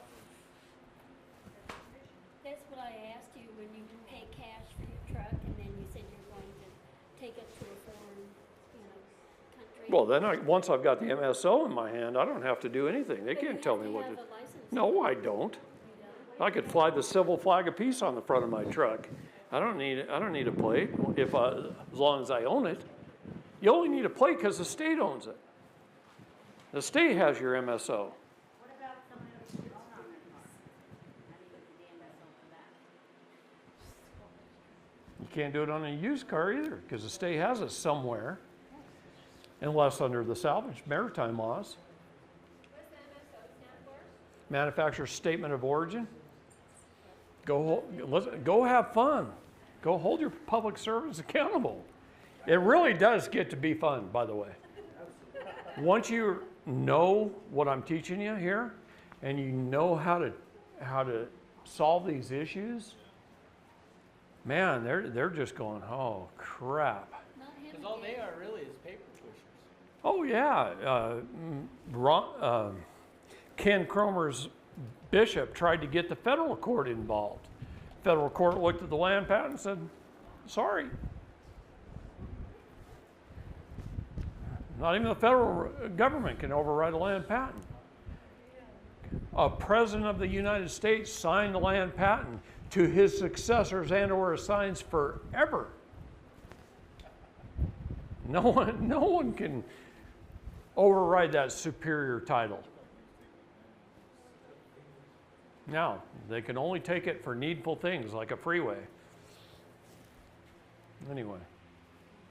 But then they have to pay a fair market value for it. So, not just kick you out for foreclosure. Have you ever heard of the coffee bean case? Okay, this guy got sued. The judge ruled against him. Before the judge was ready to throw the hammer down, he says, Judge, do you care how I pay this? It was like $1,140 or something. Do you care how I pay the $1,140? Judge says, no, I don't care. So I could pay it in coffee beans? And the judge says, I don't care how you pay it. Throws the hammer down. Guy goes home, he counts out 1,141 coffee beans, puts them in a bag, circles the transcript of the court transcript where the judge says, I don't care how you pay it, you can pay it coffee beans. He goes in the court clerk and he gets a receipt paid in full. Because the 1,141 coffee beans were worth more than the paper fiat currency. It was actually a commodity. Could have been in toilet paper. Okay? It was not so long ago, huh? And that's an actual case on the books. Okay? You can have fun with this stuff once you learn. That's my area of expertise. Okay? As far as debt goes, though, let me answer his question first. Try to avoid debt at all costs. That's what I'm going to tell you. Save your money, then go buy something. Do without for a little while, then go buy something. Stay out of debt all you can. Now, obviously, if you're going to buy a house, you're not going to save up $200,000 or $300,000 or whatever it is to go buy a house. You have to go into debt to buy a house. You probably have to go into debt to buy a car. Okay? I don't recommend it. I recommend saving up $1,000, buying a $1,000 car. And then keep saving money until you get what you want. Okay? Stay out of debt if you can stay out of debt. That's my advice. If you can't stay out of debt, learn how to establish your status, standing, and jurisdiction, and then learn how to purchase things and pay your debt off with your birth certificate trust. We can do that. Is that a process you'll go through, or? Yes, but it's kind of hit or miss right now. And that's the problem, because like I said, you never know who's on the receiving end. What does the Bible talk about? Warning us about. Ball. What is barium? Ba. What is aluminum? AL, periodic table of elements, is ball. I owned a hydroponic manufacturing company. We build all of our hydroponics out of aluminum. I had companies calling us saying, hey, can we buy all your scrap aluminum? Well, yeah, sure. Where do you want it shipped to? Oh, we want to ship to the airport in Portland. What are you going to be doing with it? Oh, we grind it into powder. We spray it back on you. I said, no, I'm not selling it to you. Barium and aluminum, ball. It's talked about in the Bible. DCFS. Okay, the first thing they do when they come to your house is they want to come in and see it. Well, you're just opening the door and letting them in. That is consent. They're a private for-profit corporation. You don't know your enemy. You think they're government. They might even show up with a police, a policy enforcement agent. They wrote their own policy. I'm working on a case out of Florida for a church. The FDA is coming after them. Pull up an article, I found out the FDA has 1,892 policies that were created by just an employee. She can't create policy. Somebody appointed to the position by Congress or the president can create policy. An employee can't. That's 1,890 policies that this woman created over a 30-year period that they're treating as law. And she had no authority to create those policies. Every agent of our government does that. DCFS, what set up that agency? You have to know your enemy, know who they are. What set up that agency? Title 4, Social Security, Title 4.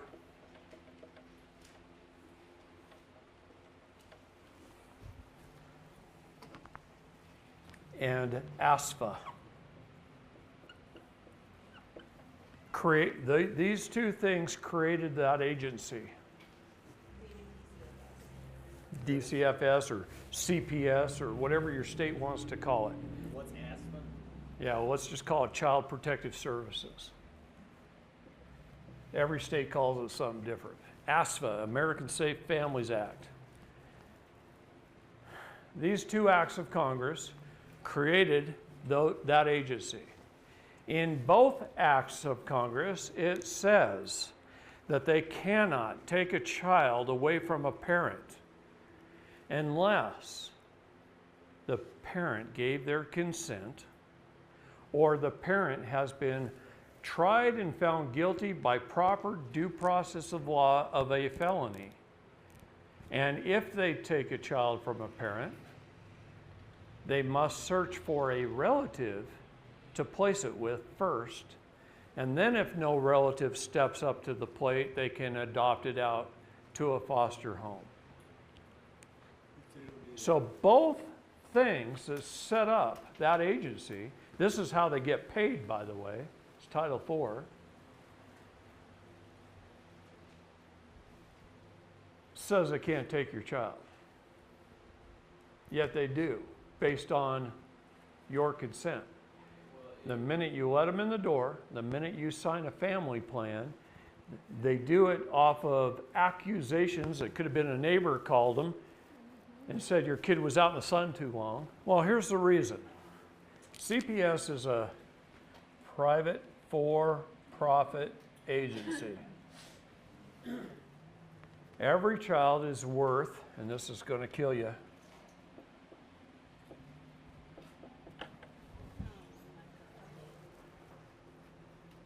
every child is worth $3.3 million. They pull $1.5 million from the father's SQV trust. They pull $1.5 million from the mother's SQV trust.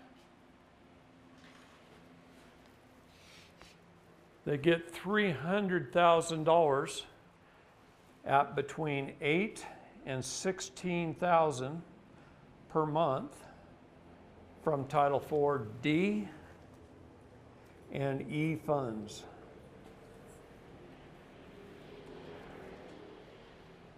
If they adopt them out, the United States government pays them a $40,000 bonus. Now, here's the part that makes me just want to grab arms and go, is that the CPS agent themselves, depending on how many children per month they remove, they get bonuses. How come they always look like they're on welfare? They get bonuses. You can't even believe how mad that makes me. Is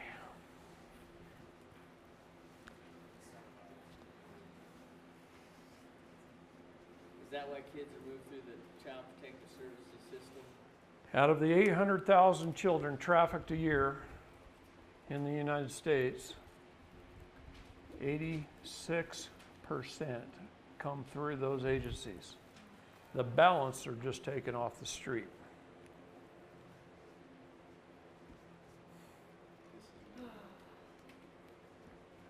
86%. How can they just disappear? Don't the mothers? You want me to tell you? Yeah. Okay, I'll tell you. All right, their policies state this. First of all, they take your kid. Let's just say you had an accusation. They show up with a cop, they take your kid, they have you sign a family plan. That family plan says you'll do this and you'll do this and you'll do this. It could be drug testing, psychological evaluations, bond, on whatever. Okay? All these services that they will provide. Every time they get you to do a service, they get to bill Title IV for those services. They spend 18 to 24 months making you do services, telling you that if you do these services, you'll get your kid back. Bullshit. Their goal, it is not in their financial best interest to return your child to you. I'm telling you right now. You know how many parents I get phone calls from that say they did everything they were told to do, that they went above and beyond, that they did 110%, and they don't know why they're not giving their kid back, and last week they terminated my parental rights. What do? You don't comply. That's what you do.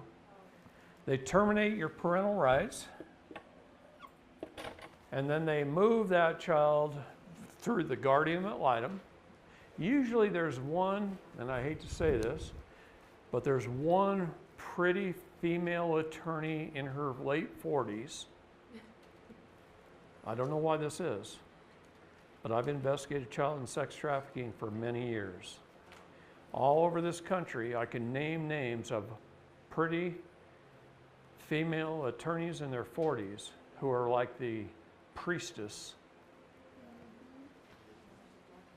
who facilitates the trafficking, and they always are a guardian ad litem, and they move them from one foster care to another, and pretty soon they're deleted out of their system, and they never end up in the next foster care, and they're gone. My job here today is to piss you off. Really. Because if I don't piss people off, they won't get up off their couch and do anything about it. You have to understand the process, and then you have to go after them on attack. You have to go on the offense. As long as you're playing defense and you're jumping through their hoops, you're never going to get that kid back. When you finally say you're at your wit's end, this is why they do this. This is why they string you out so long, make you jump through these hoops. They want you to give up as soon as possible. I cannot even believe my country has stooped this low. You know what the turnover rate in Child Protective Services is for an employee? I had the head person from CPS out of Arizona call me on the phone. Said, David, you know what you're doing to us? I cannot hire people fast enough. We're training 16 CPS workers a day in Arizona because they're all quitting because of you. We took them from 40,000 children a year to 7,700 a year being trafficked in Arizona. And I just got the figures for last month. It was 577 kids went missing in the system. No, this isn't what was taken. This went missing in the system last month. They don't know where they are. In a month. I cried when I got that yesterday. But I get those reports from all the states. What's And that was just Arizona. Pizzagate in 2016 and all the media shut it down. And then we've got now Epstein Island. Well, I know Q is. You know what Q is? Yep. Most people don't. See, there's Qs and there's QAnons. Yep. QAnons are trying to figure out the Q codes. Yeah. They're doing a good job of being a news media. Q tells the news and they interpret it and try and get it out there. They don't always get it right, but we love them. Q is led by the President of the United States and it's all our groups of military intelligence with the DOD. It's also another agency as well. Out of Virginia. Well, that's where all the military intelligence are, pretty much. I was told And yes, that, out of Virginia. I was told that Most of the QAnons don't even know who Q is. Q is a group of people. If you took a circle and you built the Great Wall of China right down through the middle of it, you could write the name of every organization on earth in that circle. You could write the military, any branch of it. You could write the DOD itself. You could write the White House, the administrative branch, the judicial branch. You could write the CIA in there. You could write the Mormon Church, the Catholic Church, the Protestant Church, the Baptist Church. You could write any organization on earth in there. You could write Google and Apple and Verizon. No, they're over here. All but Black hats, white hats. what I'm saying, yeah, there's black hats and white hats.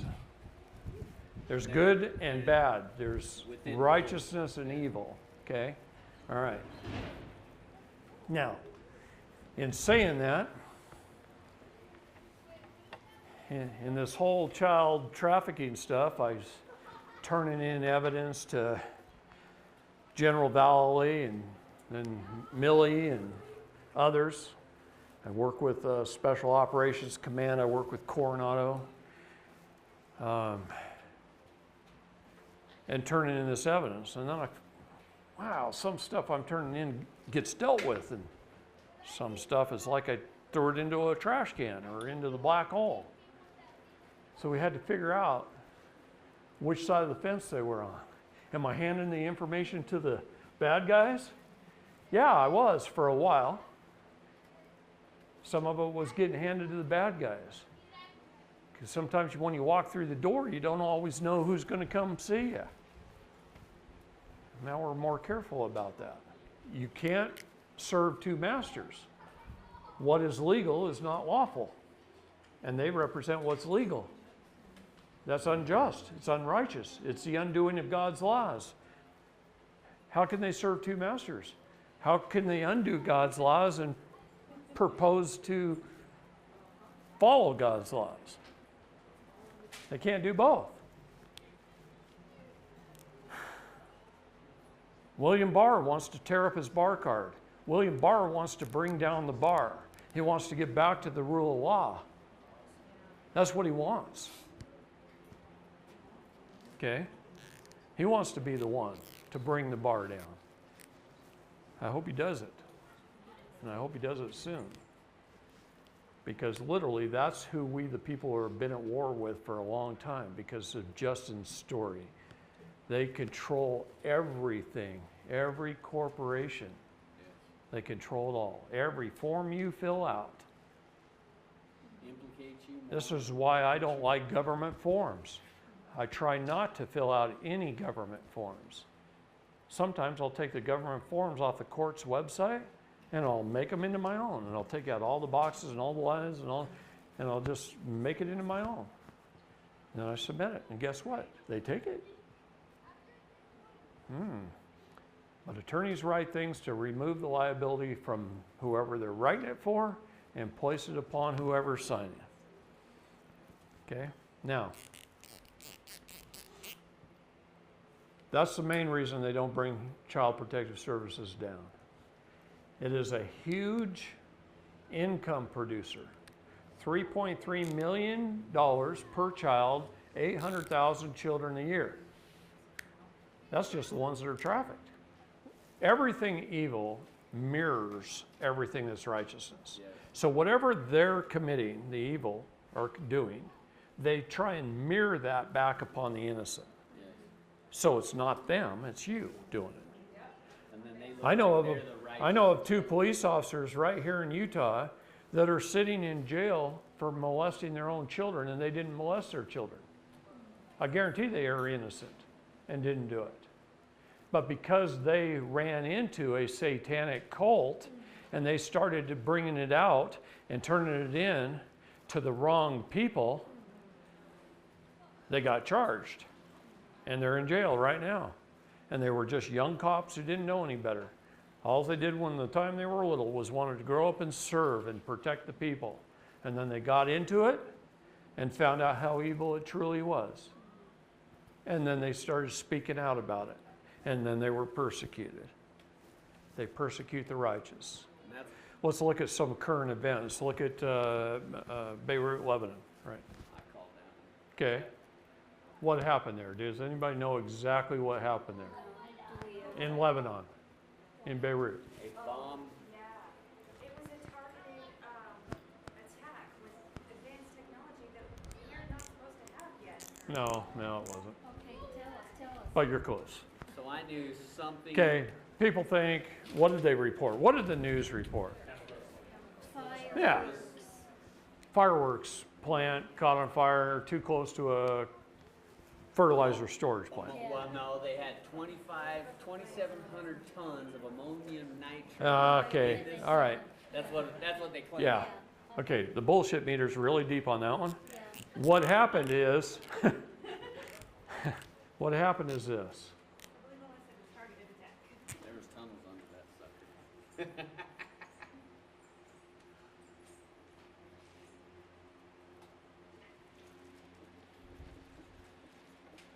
Evergreen, yeah. Hillary Clinton. Evergreen's a shipping company. Hillary Rodham Clinton. See, when we remove the politics, the right, the left, and we start to look at the Right. evil, Yeah. George Bush was evil, Hillary Rodham Clinton's evil, Obama's evil, you start to really recognize that these are big corporations doing some very, very, very evil stuff. I'm not going to write the name down here. These are 3 cargo container companies that we've identified as child trafficking companies. One is owned by Hillary Rodham Clinton's foundation. One is owned by Paul Pelosi, Nancy's husband. That's, Okay, so we went into Pier 45 in San Francisco and we burned it to the ground When was this? a couple months ago. Okay, in Beirut, in Hong Kong, at the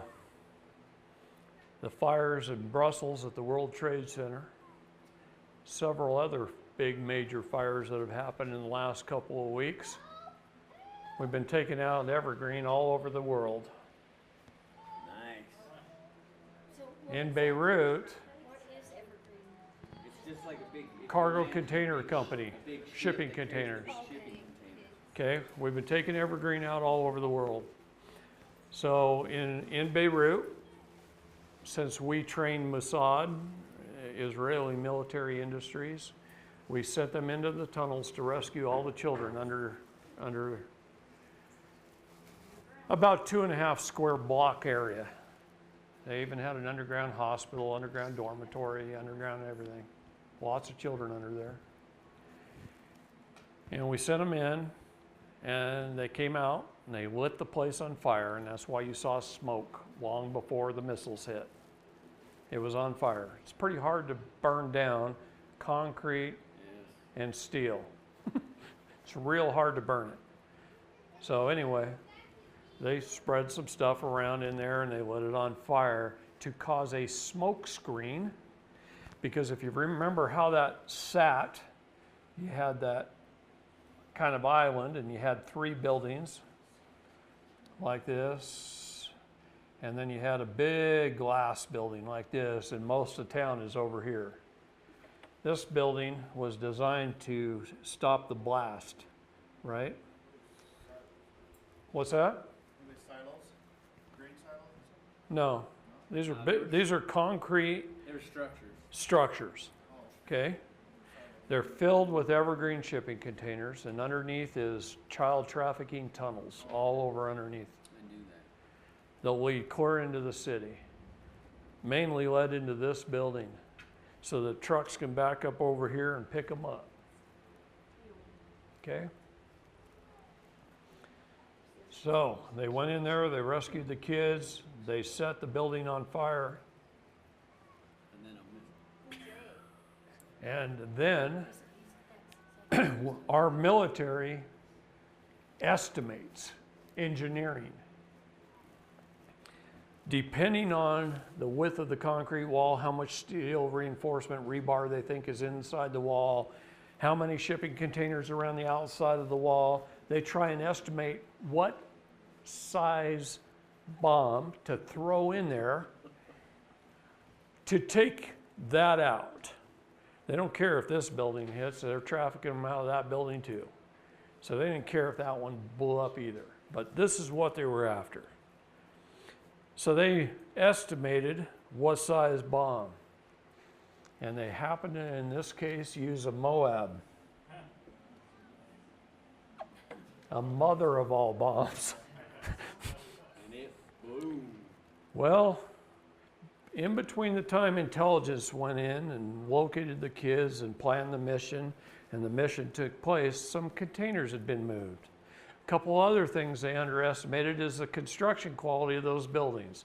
Over in the Middle East, not always is a building built up to our standards.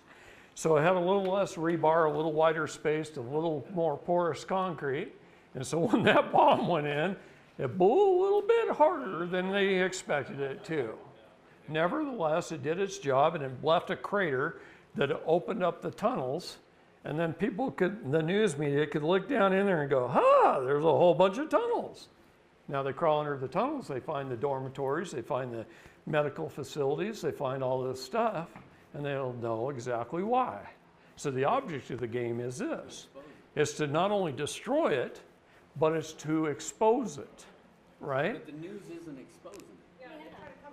That's why President Trump fights the news all the time.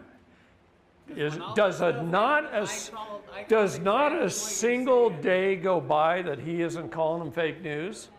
I called exactly. They're never going to report the truth. There's other organizations. Now we have OANN and we have Twitter. I like Twitter for the news. That's where I go because it comes right out of the horse's mouth. Yes. I want to know exactly what the president says, what our top generals are saying, and what William Barr is saying, and what Mike Pompeo is saying. And I want to know exactly what they're saying right out of their own mouth. So I followed them on Twitter, and guess what? I cut out the middlemen, known as CNN and others, and I just cut them out of the picture by listening to the horse talk.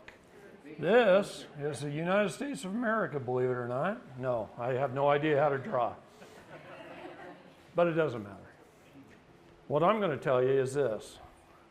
We know where all the rat lines are and where they go. What is a rat line? Trafficking line. It's a trafficking line.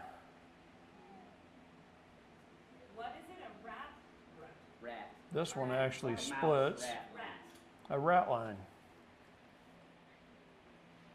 Known Up the trafficking East Coast and up the Hudson River.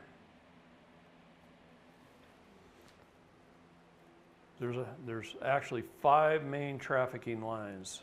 This one kind of got goes mainly actually from Louisiana, Alabama, so Florida's like that. That's right in here. There's another one that goes up. There's 5 trafficking lines in the United States, rat lines. What if I was to tell you something like this? I wasn't going to do this till Sunday. But what if I was to tell you that there is an attorney who has an office in Poughkeepsie, New York,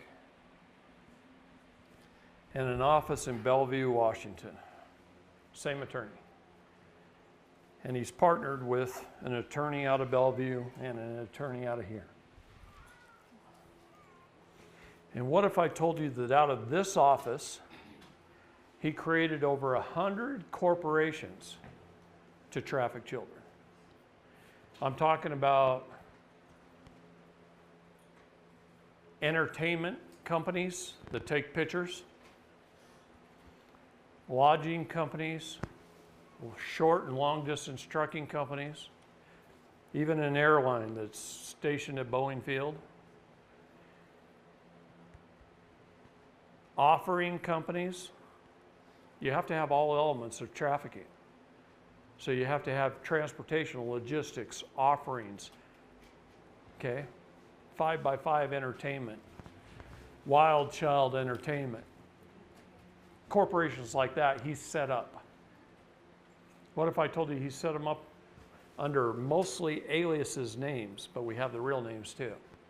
What if I told you he set them up for people who are police officers, county commissioners, and judges? I'd believe it. Okay? I read Franklin Cover Up. Now, what if I told you the same attorney in the state of New York owns 17 child protective services agencies in the state of New York?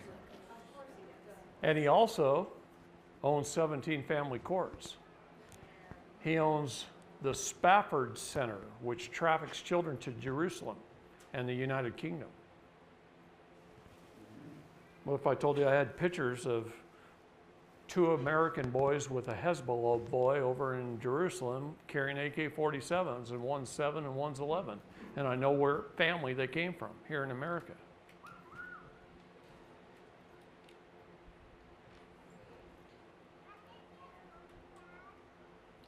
What if I told you in 1983 he bought a company from William Casey's law firm?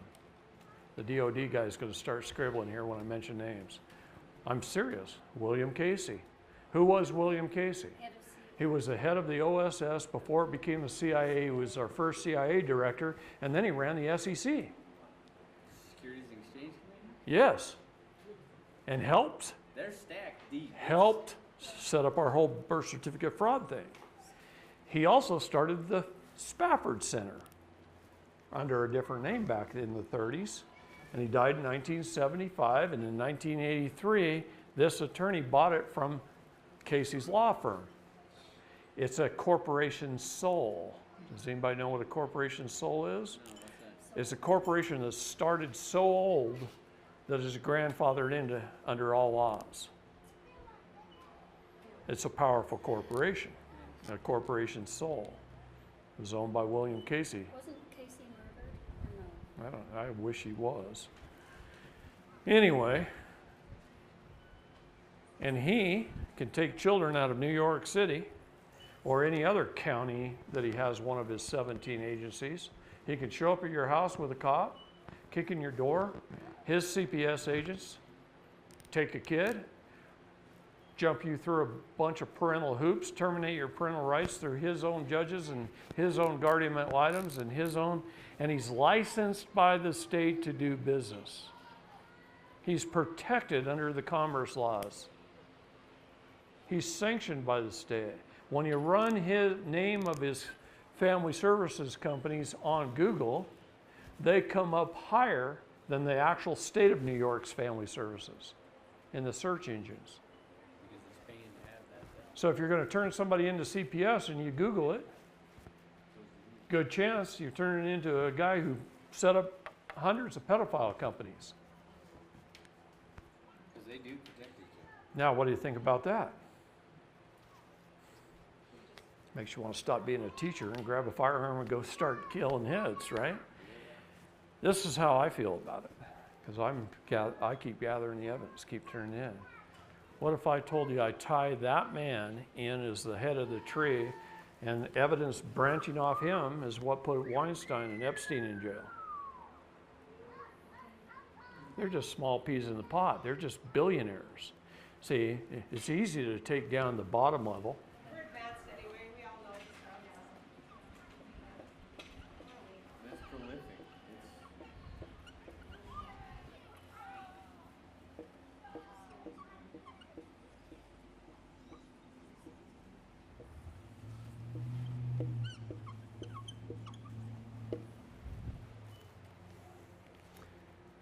These are the 4 types of people we have in this country. We have the sheep. They go about their daily lives. They don't know anything. We got the sheepdogs. That's the ones that stand and try and protect the sheep from the wolves. And we got the wolves. And then we have the vamps. Okay? These guys are the Illuminati. Did I spell that even close? Who cares? Who cares how I spelled it? Illuminati. They drink the blood of children. They live off adrenochrome. How many people use Google? How many people use Android?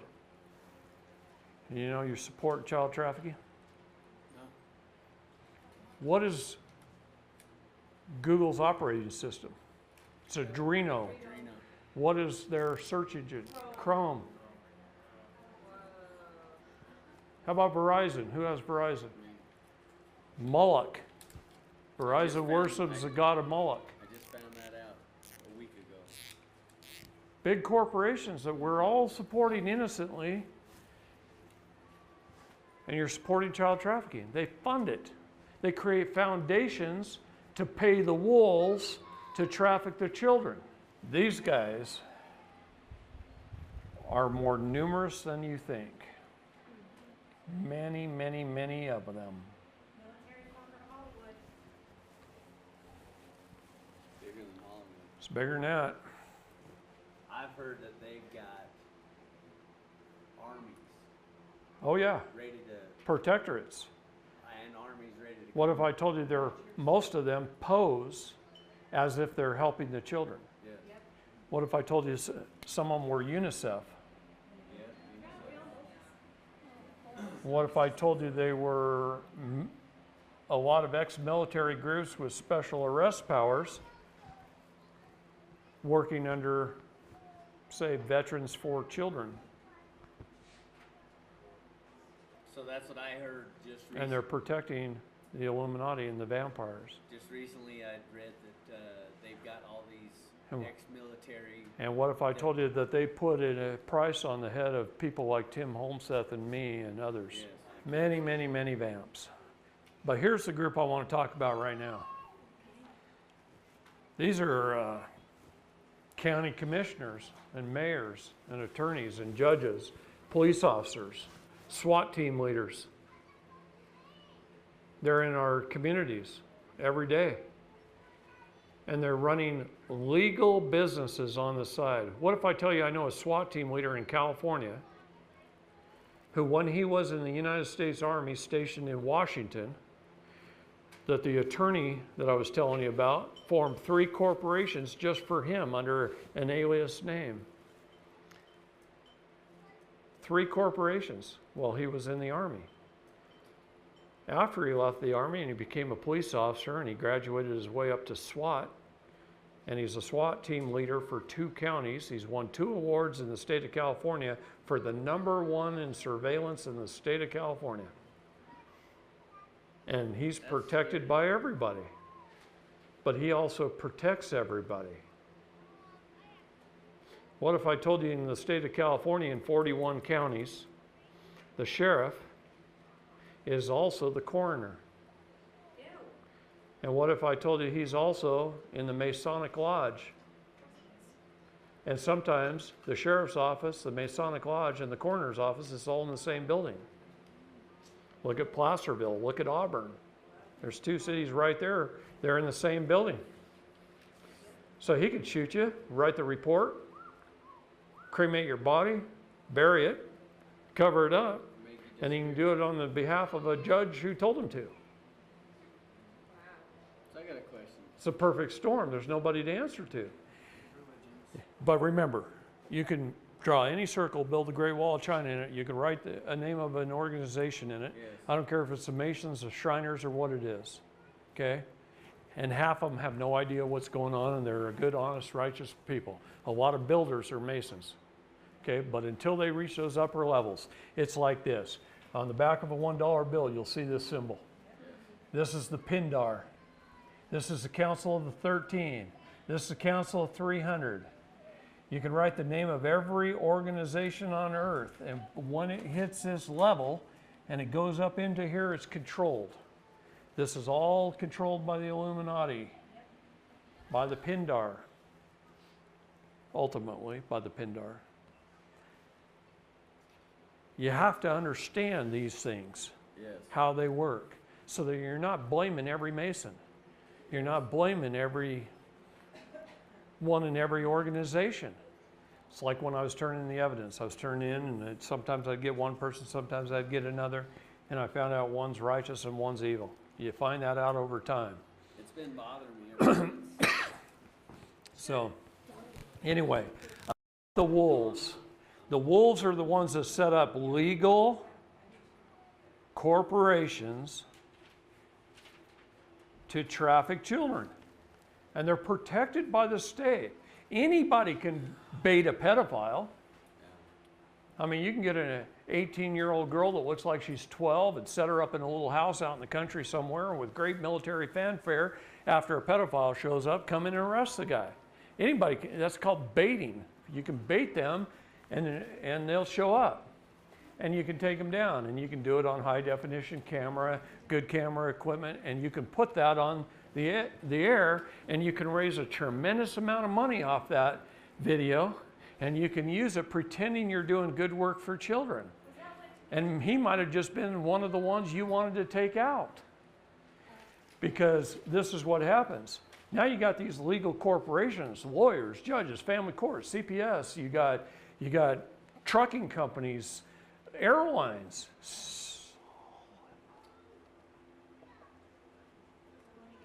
Solimar Airways, based out of Boeing Field, was set up by J. Scott Greer, the attorney I was telling you about in New York and Bellevue.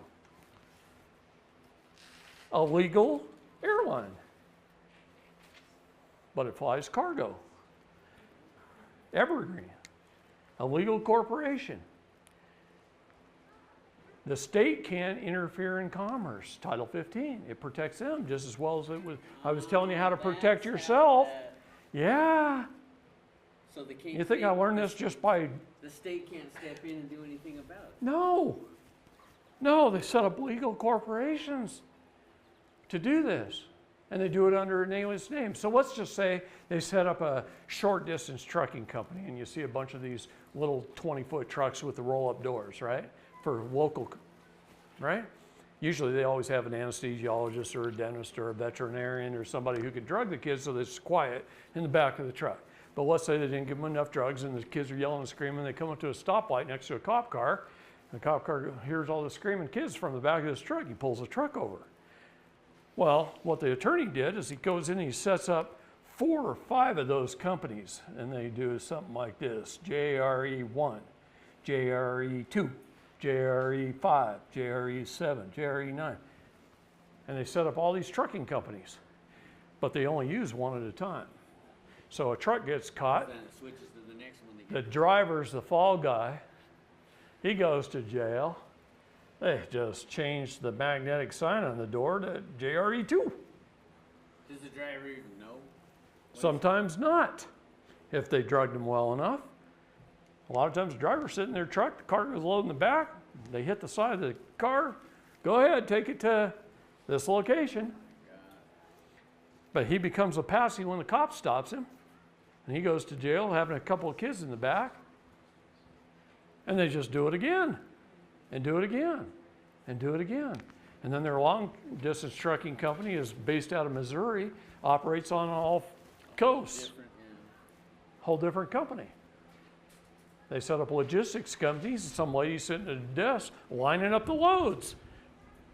She's just getting calls from people telling them, I need a load picked up here and dropped off here. She's just organizing it all. She's a logistics company. She's a She may not even know what the hell she's she's a compartmentalized legal idiot set up by the vampires. So does she know or not? No. Maybe not. She's just moving freight. That's all she's doing. Yeah. So there are a whole bunch of legal corporations under the wolves, protected by the United States Code. They can't interfere in commerce. They're CPS agents. So how do we shut them down? They're family courts.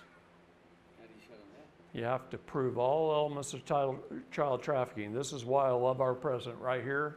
If for no other reason, here's why I love him.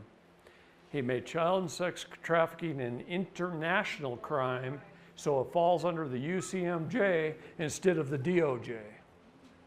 Now what's the UCM? So now I can turn the evidence in instead of to sometimes the FBI, who covers up crimes for the deep state, and I can turn it into the military, and hopefully I get an honest military who's on the right side of the wall.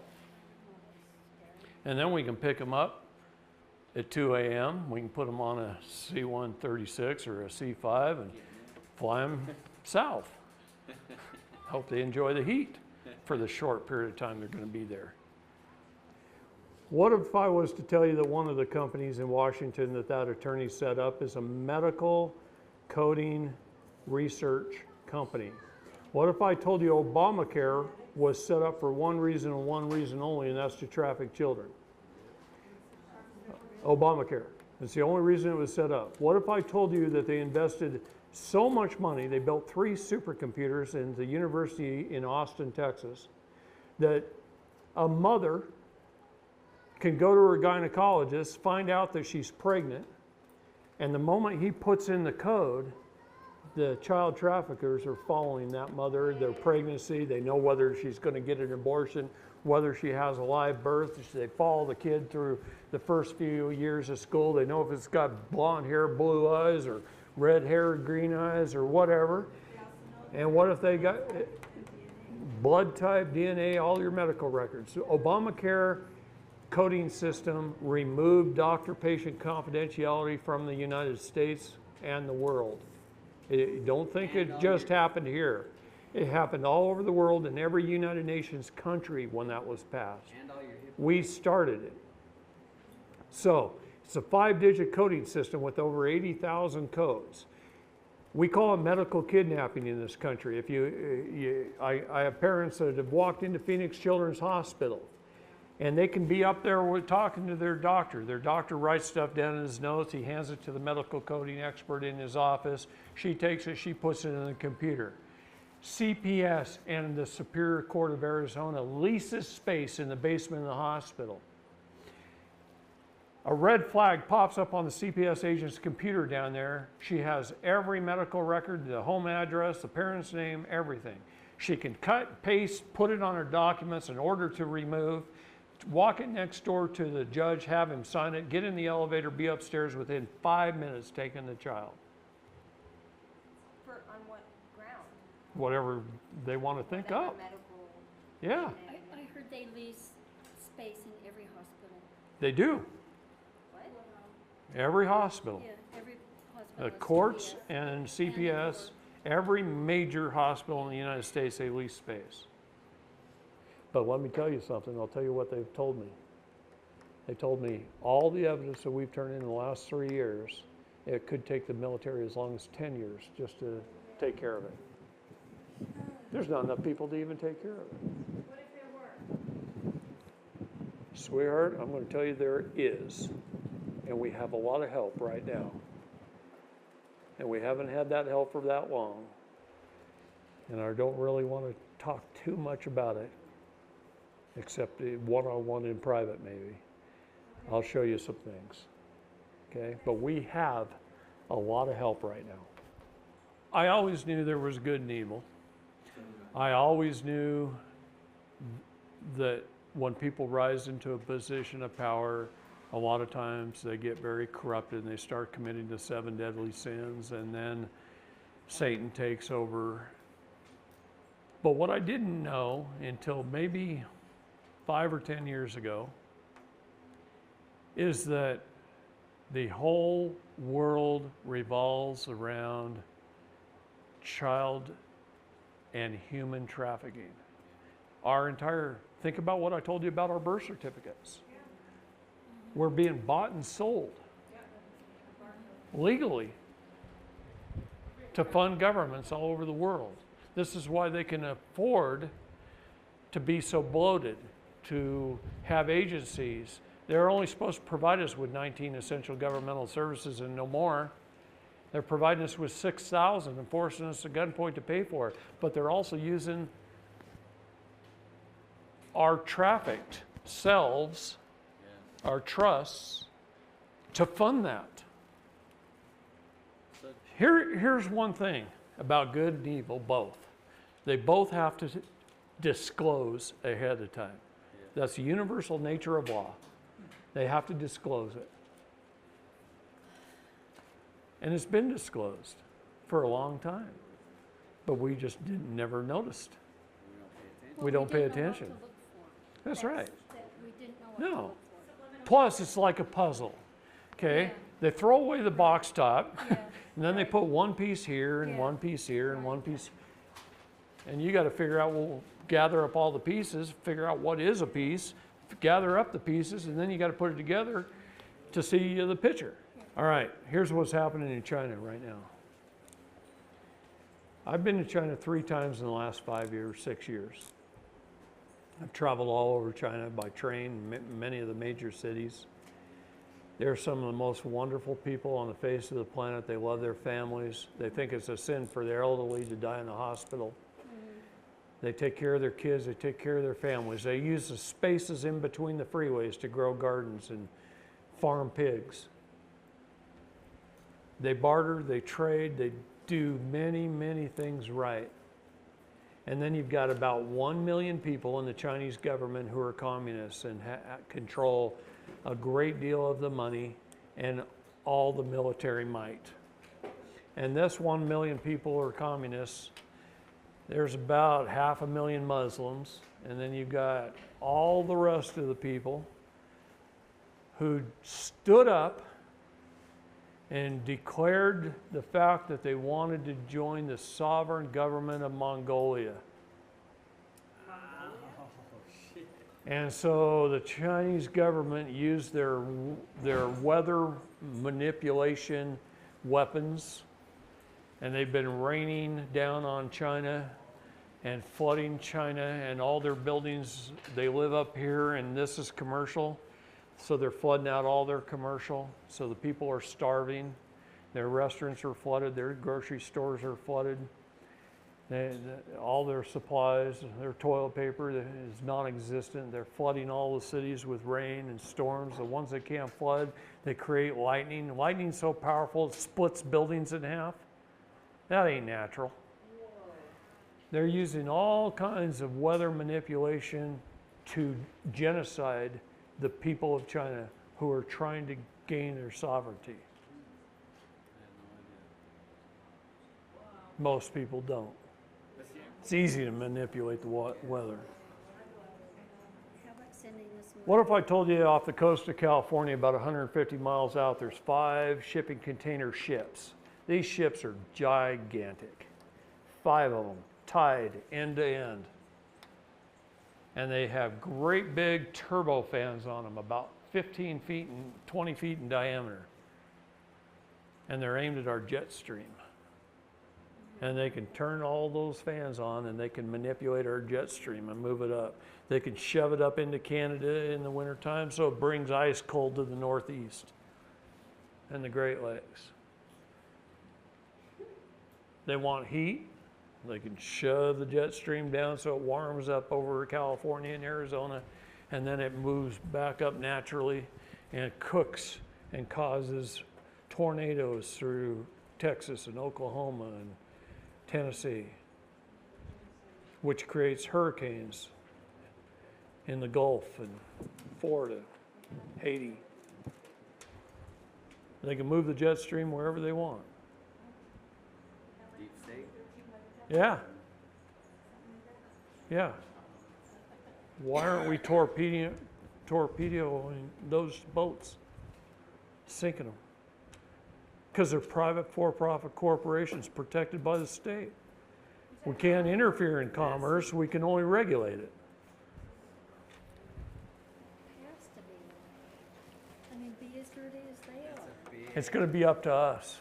It's going to come down to we the people. When we learn and we decide enough is enough. The part we have to understand when we do this is like kind versus like kind. So when you as a man or a woman go and try and sue a corporation, it never works. You have to sue them as your corporation to sue them, okay? When you go after a man, you go after him as a man. You can't go after as your corporation. So what they try and do, these attorneys aren't stupid. They try and break your veil. Say it's called breaking the veil, whether it's a veil of a trust, a corporate veil, or the veil of a man or a woman, the individual. They try and break your veil. So if you're not careful in your documents, if you're not careful in your words, if you're not careful in your words verbally, as well as on paper, then you combine jurisdictions in the wrong way, you lose. And you don't know why you lose. You go, oh gosh, we did everything right, and somehow they just threw it out. Well, they throw things out on a technicality. One of the main reasons they throw things out is that you don't make your documents a court of record first. You take your document, you write it, you sign it, you go get it notarized, and you go file it. You skipped a step. You didn't record it. You didn't publish it. If you don't publish it, it's not a court of record. If it's a court of record, it's a settled matter. Then they throw it out, they're committing a felony. It's destruction of property. The problem is you need that county stamp on your document when it's recorded in the court. That shows the judge that it's been publicly published. So it's important to have that county recorder stamp on the top of your document when you place it in the court. Yeah, but you have to do a certified proof of service sheet. And I can give that to you. We will. We'll bring this up tomorrow. Okay. There's a reason this is a 3-day class. Today is wake you and shake you and hope you give you so much information you want to come back tomorrow. And we'll just keep learning. You guys keep asking questions, bring in things you need to work on. We'll keep learning. That's what it's all about. To learn as much as you can from me. You can use any county in the nation you want to. Some counties and some states charge hundreds of dollars to record documents. You can use Lamar County, Georgia for $10 a document, or Pima County, Arizona for $30 a document. I just FedEx it down there, give them the money in the money order, talk to the gals down there. So you always make 4 or 5 originals of your documents, always. When you study the law, you're going to find out that your documents become a court of record when they're properly served, publicly published, and filed. That's the 3 requirements. And then they're a court of record. What does that mean? What does a court of record mean? It means they're on the record, that they're adjudicated. They're there. It's the truth. It's filed. So they can't just pull them out and remove them. Now they're permanent. That's a felony. The only time they can do that is if they completely close the case and wipe it off the face of the earth. And sometimes you can force them to do that. In Gina Nilsson's case here in Utah, we filed over 700 pages of documents. She had already been tried, found guilty by a jury before I met her. After I met her, we filed 700 pages of documents. She got held in contempt 3 times for 29 days each, went back to a hearing. The first time was to force her to try and have an attorney, and she said, no, no, no. He's fired for cause of fraud and swindle and ineffective assistance of counsel, retroactive back to the very first second. That's how you fire an attorney, by the way. Okay? United States Code mentions the cause of fraud and swindle right in it. Okay. So they spent 30 days trying to force her to have an attorney. She said, no, I'm sui juris. She kept standing upon her rights. Then she mouthed off again. They threw her in contempt of court. And they spent 29 days showing up at the jail trying to get her to sign a plea deal. And she said, no, I'm not signing anything. I'm not signing anything. I don't have an attorney. I'm not signing anything. They called her back in for a hearing. They threw her in jail for contempt of court, trying to force her to have a psychological evaluation. She said to the psychologist when he came to the jail exactly what I told her to say. Whew, get tired. Exactly what I told her to say. And that is this. I had 13 years of government-controlled curriculum, government-paid-for school system, and I got a certificate of competency called a diploma. Now, Gina also had a degree in psychology from the University of Utah. So she told them that. I had 4 years to get a bachelor's degree in psychology from the University of Utah, and they gave me a certificate of competency called a degree. And then she said, and other than that, I don't answer questions. And so she was deemed competent.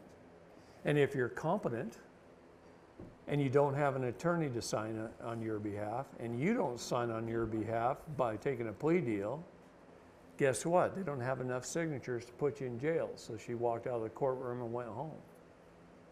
So that's why all those guys are now here. 15 years of her life saved after she had been tried and found guilty by a jury. Well, how about I see you tomorrow? Call it a day. You're welcome.